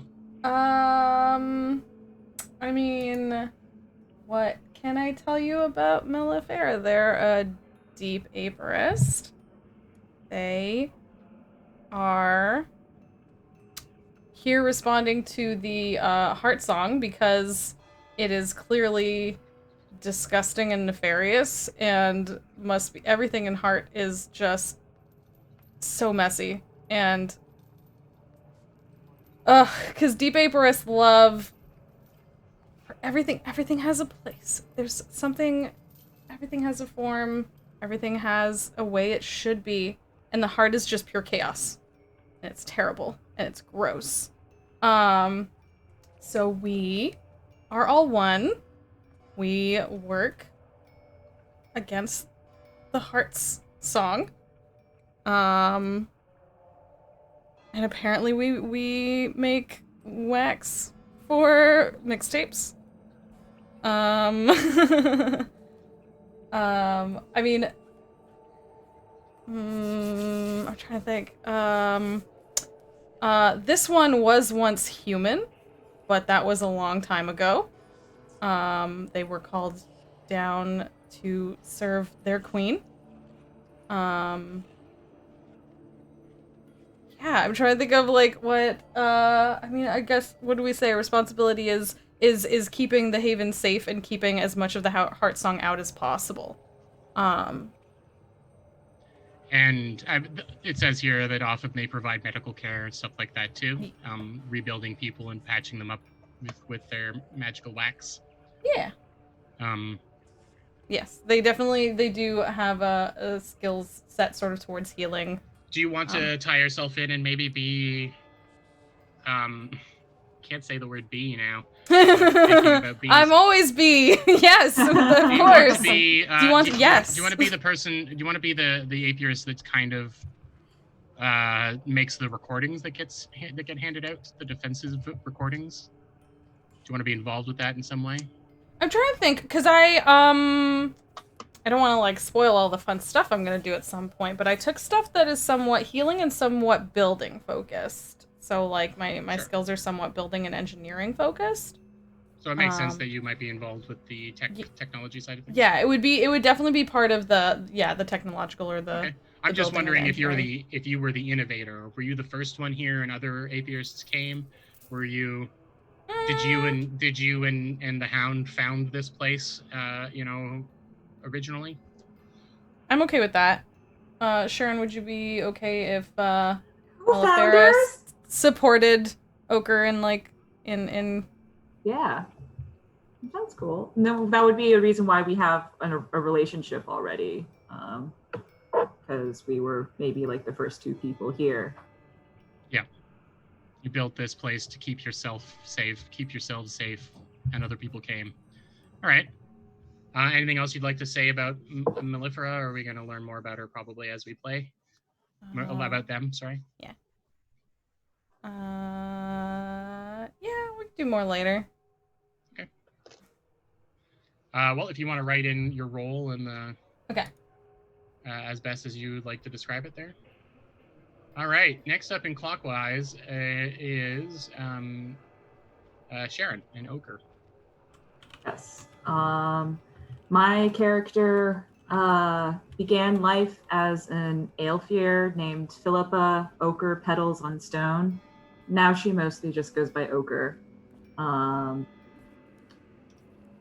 am not sure how much we want to get into backstory. You can get a little bit of personality and things. It's more important to talk about what your role is now and what the reality is for you now. Sure. Okay. So we kind of had this idea when we were first talking during our casual hangout, where my character is one of the founders of this haven. And I kind of, like, my general idea is that when she first worked for, or when she was first trying to bring everything together, she did everything between, like, going on delves to other havens and striking up trade deals and stuff, and also like being in charge of all the protection of the area. But as it's started wildly growing far beyond what one hound can maintain, she like pretends that she's still the leader, but obviously like things are just out of her control. She's more of a figurehead now than anything. Let me look at the image. To give a little context for what a hound is, because we have also said it a lot, they are a major faction down in the heart. And the hounds are the hounds are literally the badge that they wear.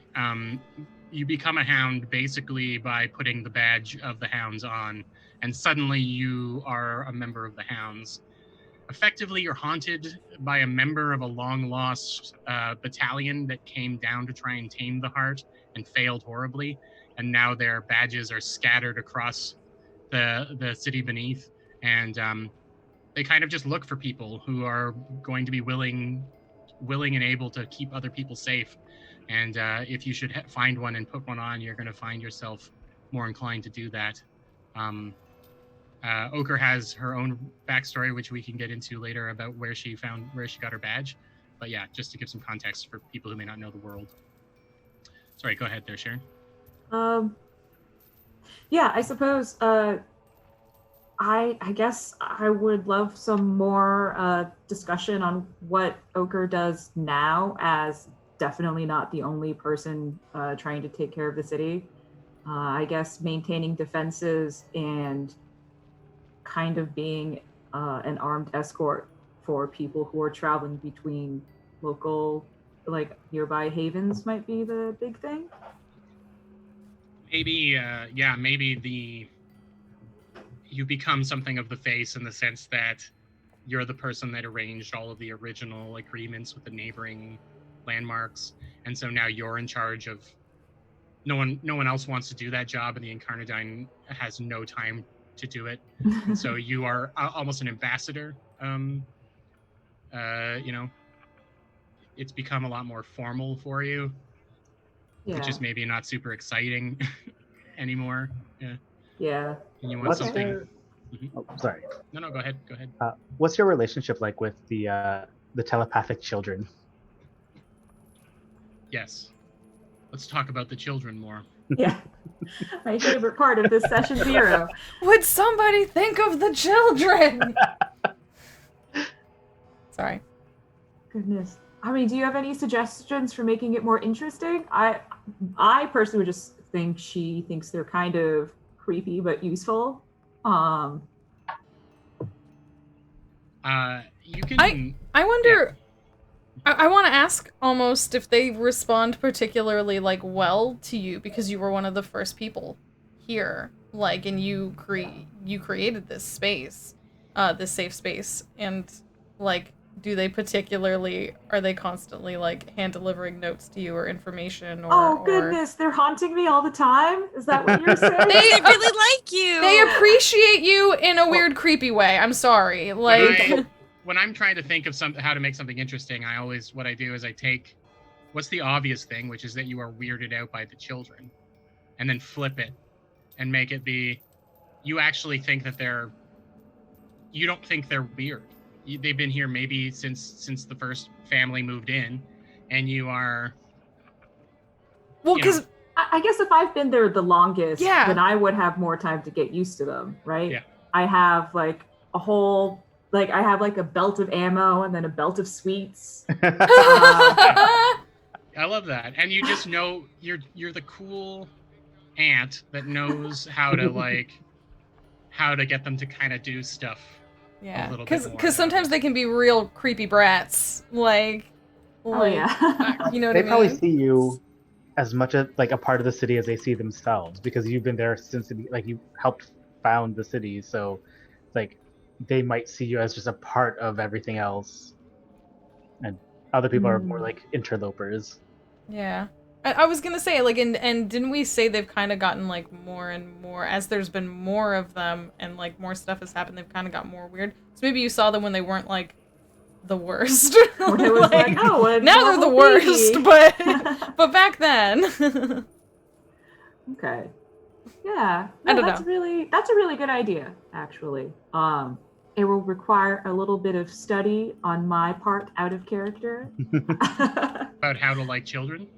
How to interact with children. I mostly treat them like small adults and hope for the best. I think that's a good the best tactic. That's all kids want, I think. So. Yeah.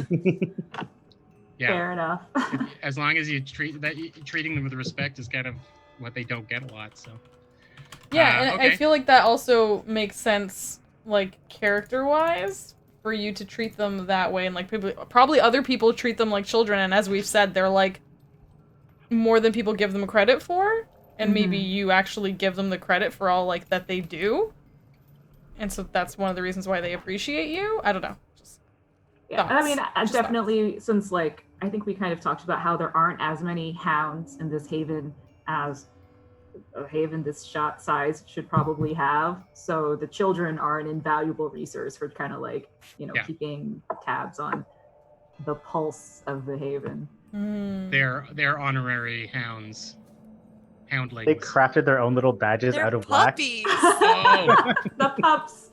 Oh my god, the pups! I love the idea that they make their own pretend the pups badges. Is a great name for them, but they also make their own badges out of like folded pieces of tin and scrap. Yeah. Little detritus badges. Maybe the pup is the name of the kid. The specific voice kid that you talk to, you just call him Pup. I like that. Oh, that's absolutely adorable for something so incredibly not adorable. All right. So Ochre, beyond, or Sharon, beyond, the standard things that the Hound is doing, which is keeping people safe and keeping an eye out on things, you also are an ambassador to both the landmarks beyond the Haven, but also to the children, the Heart's Blood children that are in tune. I like that.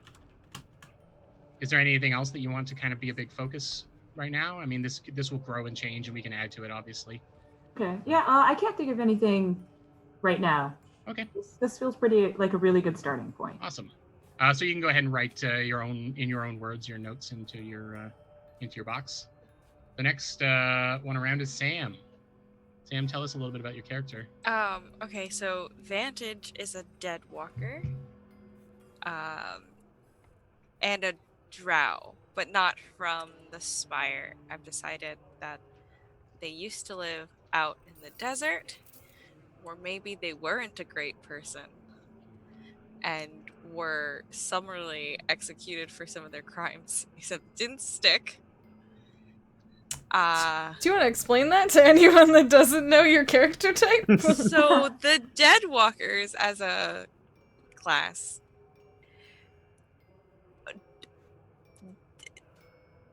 didn't die good. They just failed on that dying business. So they're alive and they are accompanied by a spectral figure of their death. And Their death didn't stick, you know? It didn't stick, yeah. It wasn't for you, you know? Should have happened, didn't happen. Oops. So, they can walk between realms and do some really great ghost shit. I think is the best way to put that. Super great. I'm super in love with this concept. And yeah, so Vantage has come here with this new lease, absolutely a lease on life. Dead Walker's days are numbered more than most. Yeah. Yeah.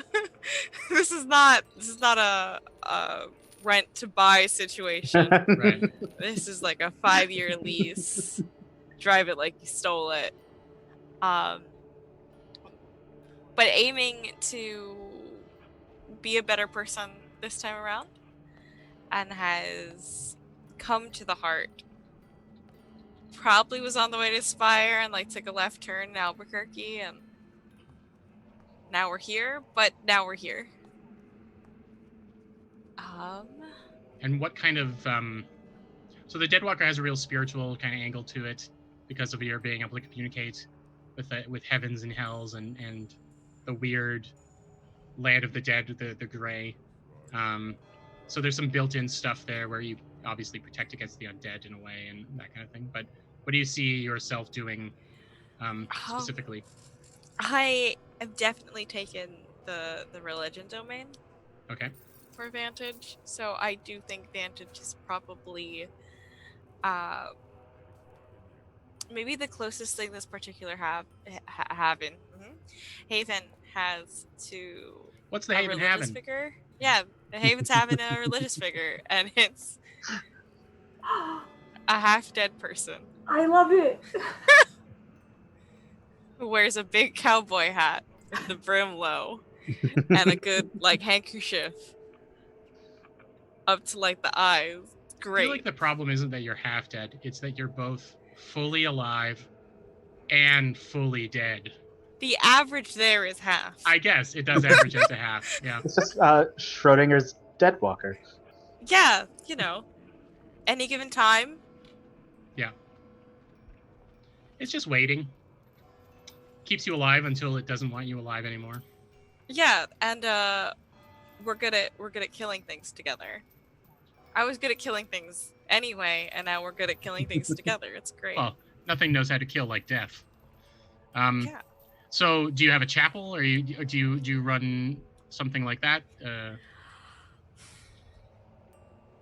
Well, I had envisioned, as a fairly death-positive person, IRL, that people die even in the heart, maybe more than most places.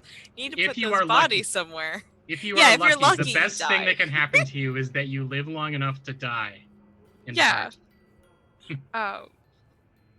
So I do imagine you have to put the bodies somewhere, and the heart's probably a weird place to have a cemetery. Good so things it's happen, yeah. probably a very odd graveyard that Vantage runs. Okay. I imagine you never want for space. No. Oh my gosh, do you just always bury everyone in the same hole? Like, or do like, And then, you know what I mean? And then like, but then they move into their plot. ooh. Like you put them, you bury them into the one same ceremonial place, and then their plot pops up like a like a flower. Itself, yeah, it like, Maybe. And sometimes people will go to the graveyard to see if they can find their own grave. Yeah, 'Cause it's because already time there. is timey-wimey here. Mhm. Oh And my I God. think when your grave pops up, it comes with its own little headstone that has its own little epitaph already on it. So brave people will go yeah. try to learn what to avoid, or maybe even seek it out. It's just that the graveyard is incredibly efficient, and it's like the closer you are to your death, it's just getting stuff ready. Like Yeah. if it can crank out enough tombstones to be ready for the the coming month, then it could worry about other things. Listen, it has like a quota. You gotta. Okay. And I do think, since I don't think our haven has like a any sort of like. I know there are many religions in the heart. We don't have like a majority of any of them. So Yeah. people just are like, so I have some problems, Pastor. It's like, no, Pastor, no, Yeah. Talk to the kids. Oh wait, the bartender. like, I can give you some advice, but only if you Sure. promise not to call me Pastor, Minister, Reverend. No. Mm-mm. As long, yeah. So you handle the base level spiritual stuff for people. Yeah, that can't be handled by a bartender in a bottle of gin. Yeah, and you don't, but you don't put a name on it specifically. Yeah. Okay, I like it. That's really fun. I really like it. Yeah. Yeah, this graveyard is going to be real fun. So Yeah. if you wanna toss your details in there. All right. Last but not least, we've got Ryan, our resident witch.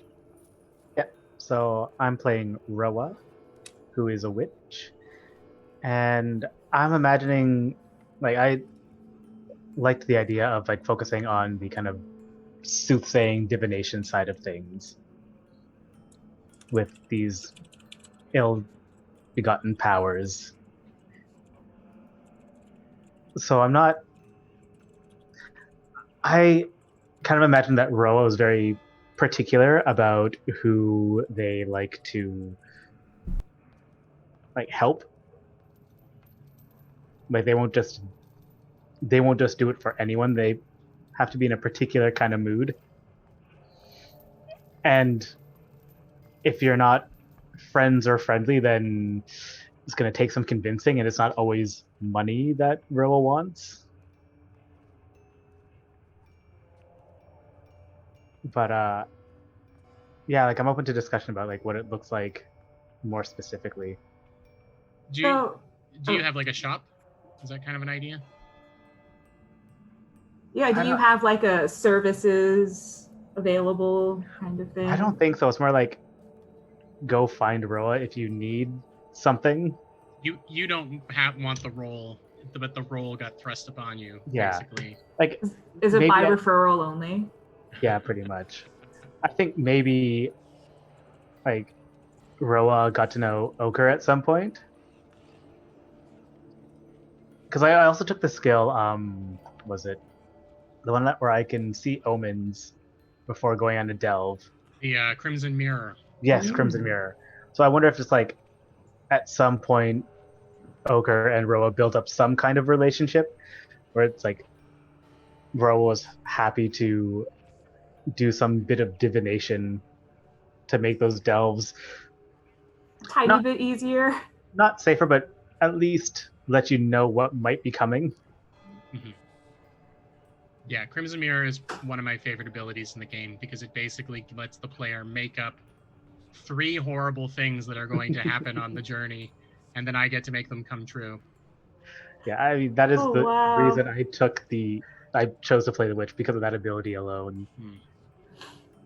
So So you maybe have become a bit of Ochre's armed escort as well. Yeah. Sort of. Inadvertently. Okay. Yeah, like I never intended for it to happen, but it's just how things turned out. Is there any group of people or a person that you are partial to, like an NPC that you're partial to, that you will never turn? I'm gonna have you guys come up with some bonds, specific bonds. But do you think that there's somebody there? And my second question is, are there other witches? There are probably other witches, but Roa fancies themselves the best. Okay. Whether or not that's true is entirely up for debate. It's but- interesting because it seems like witches, where a witch is, a coven is soon to follow. They bond, they glue together, like they stick together like crazy. So someone who is a witch that is fiercely independent like that would have a lot of enemies amongst other witches, I think. Oh, so you're like a lone wolf kind of witch. I think, like, kind of in the witch world, I think it's kind of like the deep apiaries, where it's like Ro will work with other witches when it's necessary, but doesn't feel the deep need for a witching community. Cool. But that might be tied to my backstory somehow as well. Right. So you are town scryer, but Yeah. only upon request from Ochre, by the sounds of it. And maybe and we could maybe come up with an NPC that I have, Sure. Someone that I'm always going to help, even to my own detriment. Yeah. I'm gonna have you each come up with a bond, a specific person that you can kind of unload all your problems onto. But we'll worry about that before next session. I just kind of like the idea that you're a freelancer and then somehow you ended up in a cozy condo in a nice city and you're like, well, I guess I live here now. Yeah. Never meant for this to happen. I'm a sellout, but it's okay because look at this place. You've got an elevator. Yeah. And after a certain amount of time, you feel like you've always lived there, so it's not like it's weird. Mm-hmm. And so yeah, okay. So reluctant hedge wizard, basically a little bit of reluctant hedge wizard, and then the scrying eyes and ears for the hounds. That works, I think. Town scryer is just the perfect phrase for it. Every town's got to have one. How will you predict if the British are coming or not? There you have it. One if I land, two if I see. Mm-hmm. Oh, he's got his own bell in his condo. A bell, book, and candle, Avi.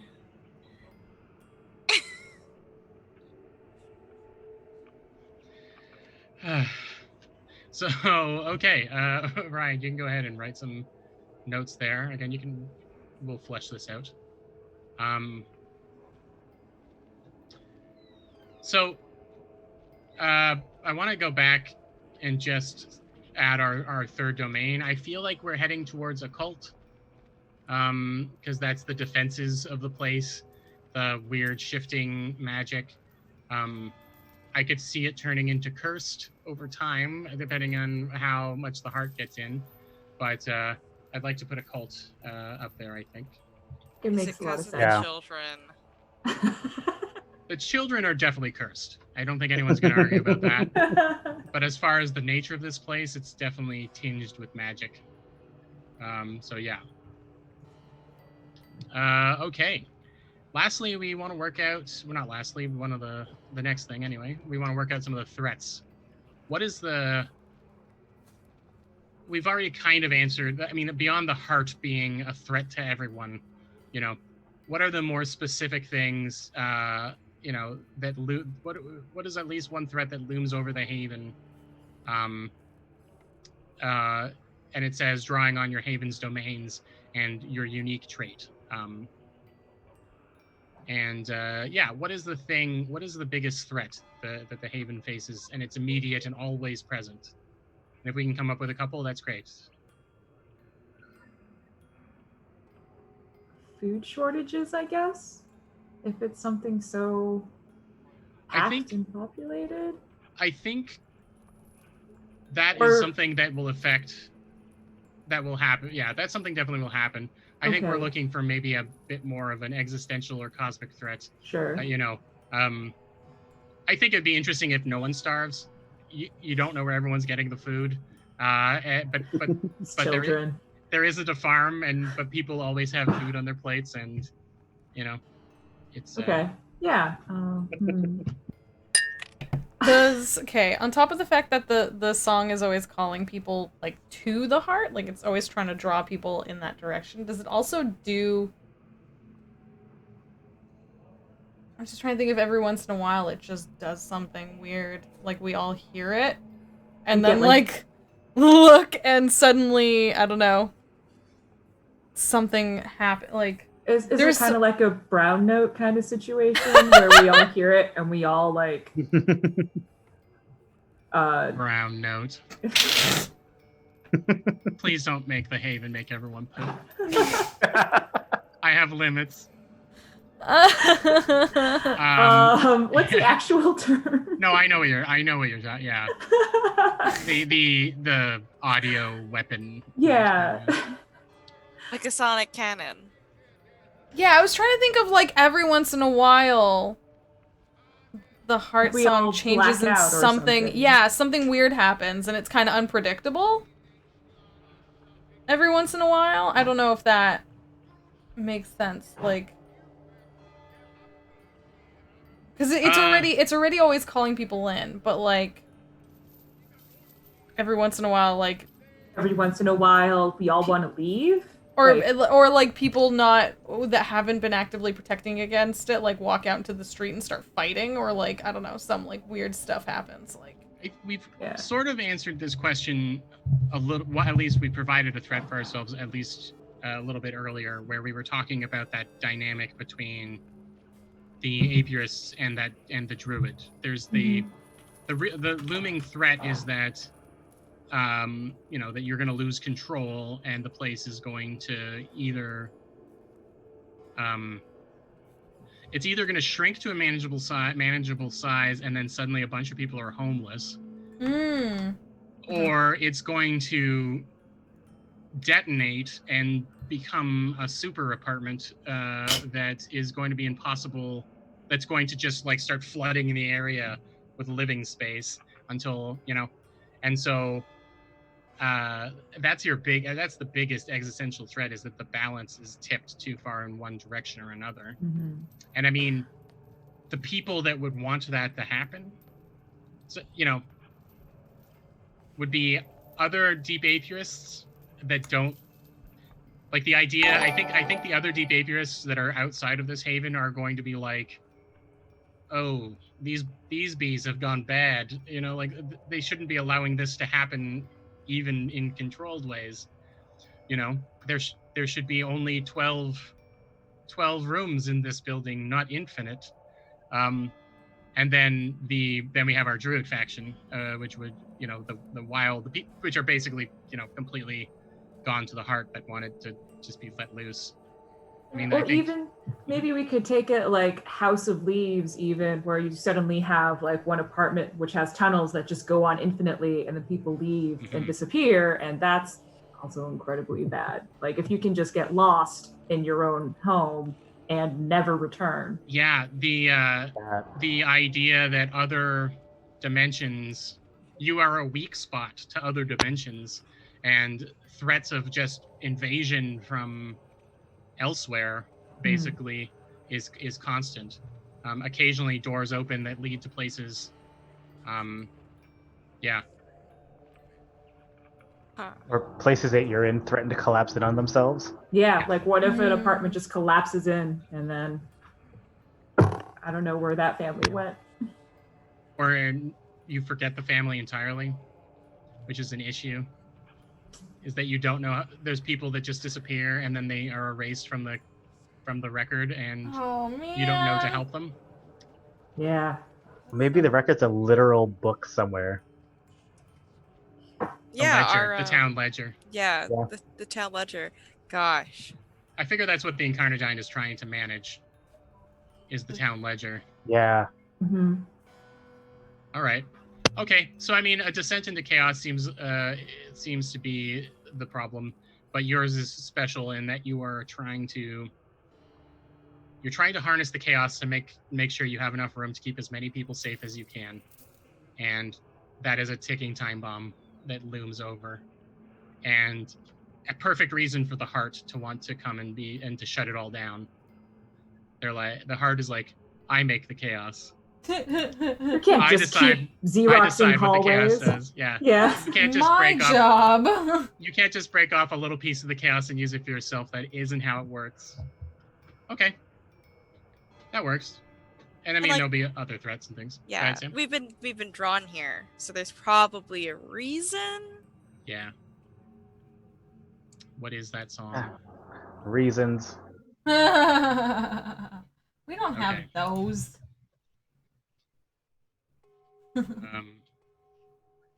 Just imagine these kind of cosmological discussions that Vantage and Roa get into. Oh yeah, sitting around like having some tea. Being Yeah. like, what's the point though? You need a point? Why here then? It's like if I throw a ball, it just has to fly in the direction that I throw it. But I can throw it at different angles, different strength. It doesn't matter why here, after the ball is thrown. Okay, but the reason the ball is where it is because it was thrown. So who's doing the throwing? I mean, it could just be in an infinite loop, just falling forever. Now you're thinking with portals. This is the point where Ochre goes and gets a drink. Okay, we've got our threats. The last couple of things we need to do, it's always going to be the toughest, is naming our haven. And then we need to come up with a couple of haunts and resources. So this is a bit more mechanical angle. A haunt represents, havens have haunts, and a haunt represents a place of relative safety within the haunt where you can patch yourself up, you can get a drink, you can rest, maybe there's a doctor, that kind of thing. Your characters are built around your 5 resistances: blood, mind, echo, supplies, and I'm sorry, Grant, the 5th one. Fortune? Fortune, Did you say that's fortune? right. And haunts can cure the stress that you get, basically, or the fallout, which is when the stress coalesces into something more permanent. So you're not going to have a haunt for every problem. Maybe you will be able to help with 2 or 3 stresses, and they're going to start kind of low. You can see on the sheet here that I've added checkboxes. So basically, every time you use a place, you mark a checkbox, and when it fills up, it levels up because it will go. Each one has a dice related to it, and the die value will go up by 1. You can also spend resources basically to improve the haunt directly in a more direct way by just investing in it, basically.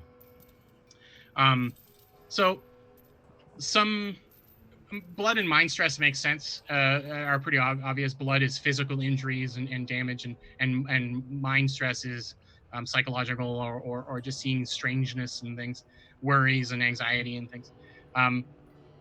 So having a bar tends to deal with the mind stress, or a place to kind of get together and talk, a socializing place, and then a doctor of some kind for the blood. Now, it would be very interesting if our haven doesn't have a doc. That means you would have to travel somewhere to get patched up. So it's important things to consider. Supply is stress. Supply is the way that the game, instead of us having big inventories of how much rope and how many feet and how many torches and all this kind of stuff, you have your supply stress. Every time you need to pull something out of your pack, you'll take supply stress. And fallout there is damage done to equipment, losing equipment, that kind of thing. So usually in a haven is often a market or a traveling kind of salesperson or something that kind of patches up the supplies. So I feel like our haven would have a pretty bustling market considering how many people are there. So that's something. And then Echo and Fortune are kind of the weird ones. Echo is the heart's influence on when you take Echo stress, when the heart is actively trying to hurt you and change you. It's very difficult to get rid of Echo stress. It's an uncommon. It's not super common. It's usually in very dangerous havens. However, it does make sense that that there might be something here. Often where there are deep apiarists, there are things to patch up Echo stress. We could start it with a very low die. It could be a D4 or something that only gets rid of a little bit at a time, and you have to work to build it up. And then Fortune is your luck. It's just bad luck cropping up until eventually something terrible happens. And getting rid of that could be revolve around a church. The Incarnadine could have there could be a sect of Incarnadines here that maybe help with people's fortune stress. There could just be, I mean, the graveyard actually seems like potentially a good place where you go and you learn a little bit about what fate comes to you, so that could be a way to get rid of fortune stress as well.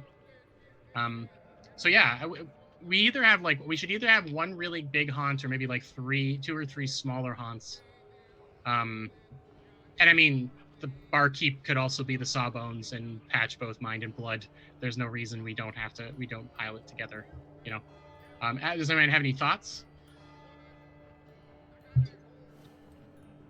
I do like the graveyard. The graveyard that helps with I've fortune. fallen really in love with my graveyard. It's pretty cool. It does neat stuff. Do you have a name for it? I was just calling it the graveyard. Okay, we could just call it the graveyard. Yeah. I will think on this and let you know. All right. And I'll write that it gets rid of fortune stress. I'll decide on the dice as we go. Do we want the deep apiarists to get rid of echo stress, or do you want it to be that they are so focused on protecting the place that they don't have any time to actually patch up any individual person? And we can kind of role play the idea that echo stress just doesn't really break through the walls as it would other places. I think having to travel to get rid of your echo gives a good reason to do so, and it'll be a reason to delve deeper to try and find it. I feel like a market makes sense. Yeah, a market makes sense. Makes sense. I just like the thought of like echo stress staying the most terrifying kind of stress. Mm-hmm. Like it makes sense with the theme of our haven. Mm-hmm. We literally have barriers up against like sound and like this echoing. Yeah, but like at the same time, we can't heal it ourselves, so we have to be extra careful about it. Yeah, which is why we try and preemptively protect against it. Yeah. The market, I like the idea that there isn't a specific place for it, because it doesn't seem like you would have a dedicated spot, or it like grows around a person who decides that they're going to sell something today. You know what I mean? What? Oh my god, I love that. That's fun. That's really fun. It just like starts to I like that. You're I was thinking. There, I like the idea of like shifting storefronts. Like, it's not a storefront. Like, I'm not imagining like kind of a classic marketplace, but like with all these alleys, it's just like today there are a couple of shops here. As soon as someone hangs something in a window, it's a shop, right? Like, yeah. And then the place just kind of shifts to do that. Sharon, were you going to say something there? I don't remember. Okay. Those are great ideas. I really like it. I was thinking like it's a market alley that's like goes up and up. So you have to find what I also had the idea that people would string the things they were selling out between places. Yeah, because you could just. Yeah, and there was just a way to kind of like fling things around. But the idea that the alley isn't in a fixed place, it's just wherever people are selling things, whatever that means. And maybe Yeah, you're relying entirely on like the chaotic paths, like regrowing and shifting depending on your intent. Like And to if be you able really to- want to find it, you have to ask the pups. Yeah. They're the only ones that really know. Otherwise, the easiest way is just to start selling something yourself. Because then you just sort of... Yeah. You're like, The dang city it, I just can't sends find you- it today. You start like checking on yourself for what you have to sell. Like, Yeah. who wants to buy this? And then Thing. suddenly the world kind of bends around you so that you're now as part of the market. Yeah. Okay. I'm gonna come up. I'll write the market, but I'll come up with a cool name for that. All right. Let's pick blood or mind, I guess. And we'll work from there. So, do you think that mind stress is something that would be getting more easily patched up here, or do you think that blood stress is the bigger one? I'm gonna say blood because it's a loud town that we've made. With the Right. buzzing and the ambient song and then the other songs to drown it out. Like that just seems like a Yeah. not a mechanical stress, but like a mild stress of its own. It's also would probably be a difficult place to calm your mind when there's so many things influencing There's it, a right? lot of things happening Yeah. in there. Yeah. So you're at the bar, 4 different people are playing their wax cylinders that are all playing different noises, and you're just like, you're trying to enjoy your drink, and it's very difficult. So, yeah, okay. So, oh no, it's a terrible loud bar where we're all trying to shout to be heard. yeah, this is a fantasy world, obviously. So, Yeah, that doesn't happen in real life. Yeah. so where do people get patched up with their injuries? What do we think? Well, we already talked about like deep apiarists, or I mean, at least Jess's character, like healing and mending, right? Definitely do some kind of mending. I don't know if I like the idea of someone else having to do the blood mending though, because our Okay. bodies aren't really meat anymore. That's fair. It's like, I don't know how this works. I mean, Well- I get it. I know how it's supposed to be. It doesn't like, have to be. It's not like it has to be fun. And the way it's interpreted by the what do you mean it doesn't by have to the be fun? Everything apiarists- has to be fun. Well, yes. I just mean like it doesn't have to be. It's very unlikely to be just a skilled surgeon or doctor that's Yeah. doing it successfully. So the deep apiarists maybe will do it in exchange for some work or whatever, but they're not just going to be doing it simply. They're gonna, you also are an experiment to them probably, and you'll like, oh, you have a broken arm? Well, it's because your arm is an efficient non-B arm. So we're just gonna chop the whole thing off and replace it with a wax replica. With much Don't more you want to functionality. be better? No, we didn't give you fingers. We gave you claws. They're much more functional. They'll allow you to climb walls, something like that. Upgrading every day. Yeah. So God, maybe we that's it could be like the deep apiarist, I think you mean the best. the deep apiarist surgical chambers. I'm just I imagining was. these, like, Go ahead. I'm imagining like these mannequin-esque people because they've just had Yeah. so much physical trauma that they look more like a wax statue at this point than Yeah, it's like Madame Tussauds or something, Yeah. right? Mhm, mhm. Or that part in Bioshock with the plaster people. Yep. I'm actually Um, thinking. Oh, big yikes. I was gonna say if we wanted to do our blood stress at the market, I almost like the idea of, okay, totally feel free to nope this, but like someone who's like a butcher and like sells has like a meat shop, but then They also Unbutchering. but they also unbutcher an unbutcher. I like Yeah. that's cute too. I like that the shop sign says butcher on butcher. Yeah. The Yeah, like unbutchered- there's literally like a slash in it, and there's one side, and then there's the other side, and you have to make sure to go into the unbutcher side. Yeah. Picking up or dropping off. Yeah. Yeah. Yeah. Chopped up or stitched up. What Yeah. are you looking for? What are you looking for? The unbutcherer is like the best word, I think. So that's what I'm gonna call it, and I like it. I love it. stress. Blood stresses are fixed at the unbutcherer, and I'll fiddle with some numbers to for things out. The other question I've got for you is resources. Resources are, so there are two kinds of items. There's equipment, which has a mechanical effect that allows you to do something better, like kill things, like guns and stuff will help you kill better. Delve tools could be things like big mechanical drills or binoculars or things that are going to help you find your way, that kind of stuff. But then resources represent kind of the various currencies of the setting. Money is a resource. You could have like some a haven, and resources that have a tag, have a domain attached to them, sometimes more than one. So for example, a haven resource might just be straight silver, like straight cash. But what is something that is cultivated and made, that is something that is common, that people come to your haven to collect? Some examples, well, an example from the game, Redcap Grove has various wild resources in the form of all the mushrooms that can be gathered there, right?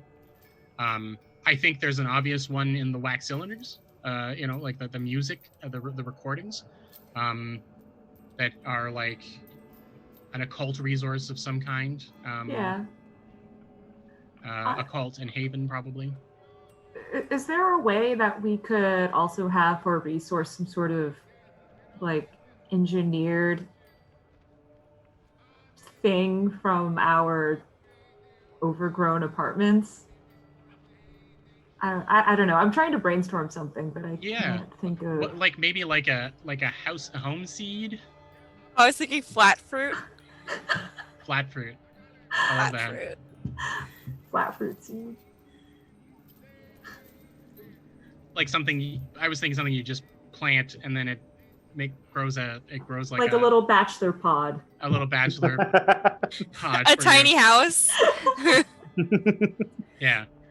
But with enough rain, you might get a den. Ooh. Yeah. You got to get that good soil to grow that den. Yeah. Get some bone meal. That is that's a good one. The kind of growable home. That might be an equipment, but I can work that out. The wax cylinders, the recordings, and then there's something, Sam, to you. You were talking flat fruit, like whatever was the food that grows inherently onto people's plates, or whatever. Like. Oh no, I meant like an apartment, but like. Okay, sorry. Yeah. Yeah, no, like the flower fruits, like right. It's just an apartment. Yeah, you plant it and it grows there. Yeah. Okay. Who knows what happens if you eat it? Oh, you become shelter. You become shelter. A deep apiarist. Someone moves into you.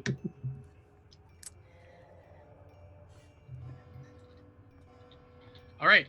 Well, is there that's something I'll have to work out, but I like that idea. Are there any other? Actually, those two resources are the niche one of the recordings, because you'd need to be able to play them and that kind of stuff, and then the very potent concept of a pocket home that creates a, in theory, stable little apartment for you to live in. Stable-ish. That's fun, and people would come from all over for that, I think. Okay, I'll put those in. So I'll be assigning some numbers and stuff to them, and some tags and things, but I'll worry about that. Flat fruit is what we're calling it. Okay. The last two things we need to do are name our haven and come up with our unanswered questions. What do we want to find out? I feel like we've come up with a few of these already, but we can solidify them. These are literally things we want to find out while we play, potentially. So one of the big ones is what actually is the song, or what is the song actually, right? Mm-hmm. Oh yeah.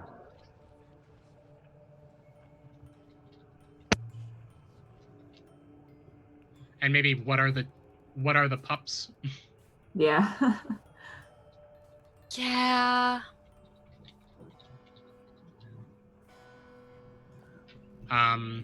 Maybe less what, more why. Why are the pups? Why are they like that? Just why? Why are pups? Why or what are the pups? Pups, just general question marks. Yeah, around them. just an entire board It's of at the question center marks. of a red string board. Yeah, Pups? pups. What are the apartments? What's feeding the apartment growth? I guess was. Yeah. What do another the thing. apartments eat? What do Yeah. the apartments Oh, eat? why? Yeah. Why do Sorry. Oh, that's such a good question. Yeah, it's wild. It's absolutely wild. Oh gosh. There's also, they give some example haven questions, like, what's the best thing about this haven? What kind of animals and vermin are here? What's the secret here that they promise never to tell outsiders? That kind of stuff. So they can be a little less. They can be more world buildy stuff, as well. Sure. And I mean, we're gonna grow this as we go. But,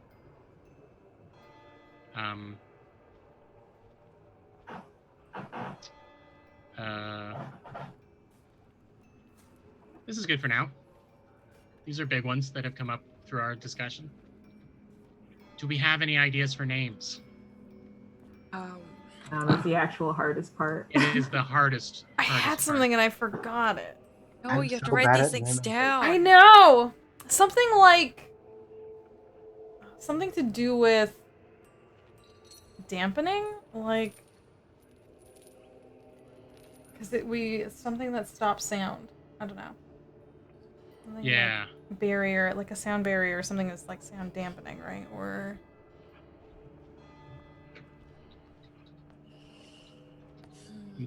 I've got. Hello, Thesaurus. Yeah. yeah. Dampen brings up moisten. Yeah, no, not. I don't mean it in a wet way. I meant it in like a sound. I meant like audio. Although it did give me the word besprinkle. Besprinkle? You besprinkle things with water. Or maybe something incorporating the word silent. Oh, but we're like not silent here at all. But it's an idea. It can be an ironic name. So it actually, we can get advice right from the book here. Naming things is hard. We recommend keeping it simple and sticking to a theme. Here are some ideas. Pick a foreign language, translate a few important words, and swap around a few letters. Mash them together. Combine two nouns you like the sound of. Steal the names of rural villages from other side of your country, and name it after the founder, a legendary heroine, or a fateful battle. If that helps. So, the biggest thing is that it drowns out the noise, but it also makes a lot of noise, right? So like a wave cancellation is what we're going for, or something. It's like active noise cancellation. That's exactly what this city's based on. So I looked up synonyms for noise. Yeah, I'm looking up echo. Clamor makes a good name. Let's see. Jason in chat says baffle. Grant says cacophony. Yeah, cacophony's on the list. Cacophony's always a good word. Cacophony's pretty good. Din. We could tack something onto that. Ooh. Or something's din. Yeah. Silence is din.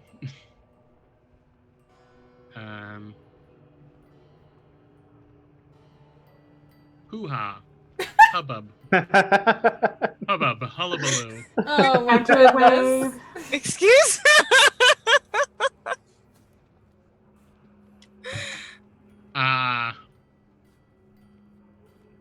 Bellow.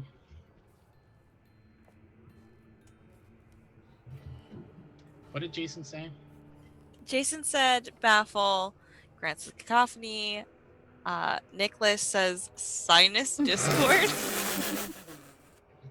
Discordance is not bad, I guess. Yeah, actually. What about baffling din? because I like baffling. the play there. Yeah, baffling is something that you put up to prevent noise from happening. Din is noise. Hmm. But then there's also like people being baffled by what's going on, which we are Yeah. all, you know. Mhm. Yeah, I like the wordplay. Yeah, Yeah, the that baffling works. the baffling din. I like that. Yeah, I like that. the Yeah. baffling din. I love a good double meaning. And then the people are the bafflers or something, you know, The like baffled. the baffled, yeah. The Mm. Oh, I like that. Yeah. Yeah, you know, I like that. I think that I like that. characterizes our inhabitants as people go like, "What is that?" A lot. They're always yelling like, "Could you keep it down?" Yeah. What? All right, the baffling din, I dig. Yeah. I dig. or just baffling din, I guess it could be the name. We'll Good work old that out. BD. Good old BD. All right. Well, As long we as it's have not VD. the coolest place ever that I want to move into right away. Oh. And there will always be room, by the sounds of it. Uh-huh. And I think we'll wrap up our session 0 here with our Haven creation. There'll be changes, and I'll put some spins on things. There's some mechanical stuff I got to work out, simple things. But yeah, this is the funnest way to start a campaign. I think is building something together like this. Yeah. This is awesome. Seriously. Well, that was heckin' cool. I can't wait till our next game. Yeah, it's 2 weeks away. Gosh. Is that August 8th? Excuse me while I pull up a thing. I Yeah, was August. also about to pull up. Yeah. It's August. Yeah, next August game, 8th. August 8th. Yeah. August 8th. Same bat time, same bat channel. Yeah, That's right. Yeah. So join us for our very first session in 2 weeks' time on August 8th. Like Sam said. Mhm. Channel time. Same. Those are the same. Oh, gosh. Right here, 2 p.m. Eastern. Yeah. Which is 11 a.m. Pacific. I Thank you, didn't Roll just- 20. Yeah, thank you, Roll20. Thank you, Rowan, Rick, and Deckard. Don't forget to come back next week because we are gonna give away a copy. But first, let's go around and say goodbye to everyone. Tell us who you are, where we can find you, what cool stuff you're up to. What order did we go in? I think you start. I start? Okay, I can do that. No, cause Jordan was last time, so Jordan's first I go this first, time. yeah. Yep, go. I'm Jordan. I'm at Made of Cartoons on Twitter and in the chat. And now you'll catch me here every couple weeks running this until our finale on Halloween. Spookiest day, apparently. And occasionally you can catch me here on Friday nights running, playing Fiasco or indie games in the Indie Game Spotlight. And yeah, thank you, everybody. This group is so excited to play this, and it has like bled into my excitement, and I'm very, very excited. I used the word 3 times. I don't care. Triple excited. Amazing. And then I think it goes to Ryan.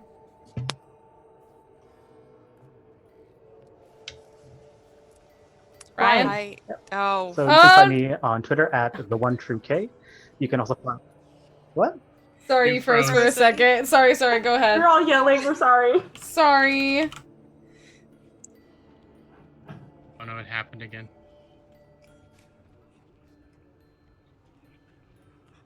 Oh no. He's like a ticking clock. You're back. You're back. Jeez. Yeah. I've also been collaborating on a new game called thewildsea.co.uk. It is a game about it's a game of weird fantasy set in a treetop sea with sailors exploring this strange verdant world. So yeah, Ooh. check it out. It's really cool. sounds awesome. Thank you, Ryan. So next going backwards is Sam. That's me. I'm Sam. You can find me at at Sam on Damiel on Twitter, and mostly just there. Yeah, that's me.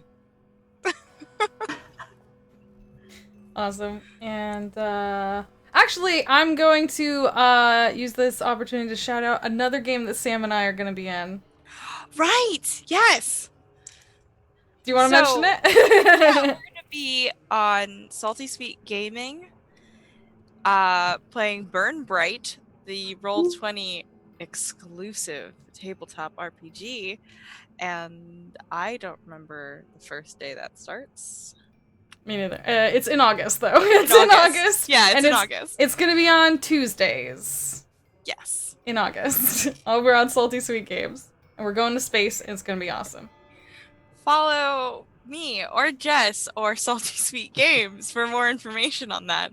Probably Salty Sweet Games, since I completely forgot and also don't know what day it starts. But it's going to be super great. I'm really excited about that. I'm excited about this game. I'm excited about that game. I'm hyped for everything. Heck yeah.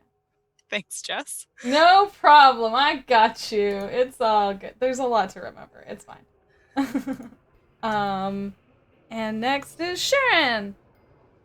Hi, I'm Sharon, and you can find me on Twitter at @chu_baka. I have nothing to announce, but I'm really hyped for this game. Please come back August 8th. And let's see how everything spins out. We won't let you forget. The heart won't let us let you forget. We're going to talk about it a lot, so make sure you come back. Heck yeah. Heck yeah. So that leaves me. Hi, my name is Jess. This is my channel. Hit that follow button so you can come hang out with us. We're gonna do this every other Saturday at the same time. Like Jordan mentioned, with the finale landing on Halloween, because we're extra and we've made sure that happened. As I said, we are very appreciative of Roll20, who lets us use their cool stuff, and that Jordan has built this beautiful layout in that has the awesome sounds. We are really appreciative of Rowan Rickett-Deckard, who not only made this very cool game, but gave us some copies to give away, so come hang out with us. The first session we'll be giving a copy away, so August 8th, hang out, and get, like Jordan said, not just the base game, like a whole bunch of heckin'... A whole bundle of heckin' cool stuff. Every supplement for this game has added a new crazy way to play it, and there is just so much stuff to mine through. You're never going to run out of ideas, so heck yeah. Get this dang game and then watch ours. Yeah. So go follow all these people. I put all their links over in the chat. Go follow them and all they're doing, all their cool stuff. And cheer them on and say heck yeah, and get excited for when they tell you more about their characters and stuff. Because I know we're all pretty big nerds and love nerding out. If you watch it later over on YouTube, I'll put everyone's links down below so you can find them. You can find this game and all that good heckin' stuff. Yeah, go check out the YouTube if you want to see. We will put stuff like this up all the time. Like I said, we do a regular indie game spotlight. We do regular Fiasco Fridays. The last 2 games we spotlighted for indie games were, I'm sorry, did you say Street Magic? And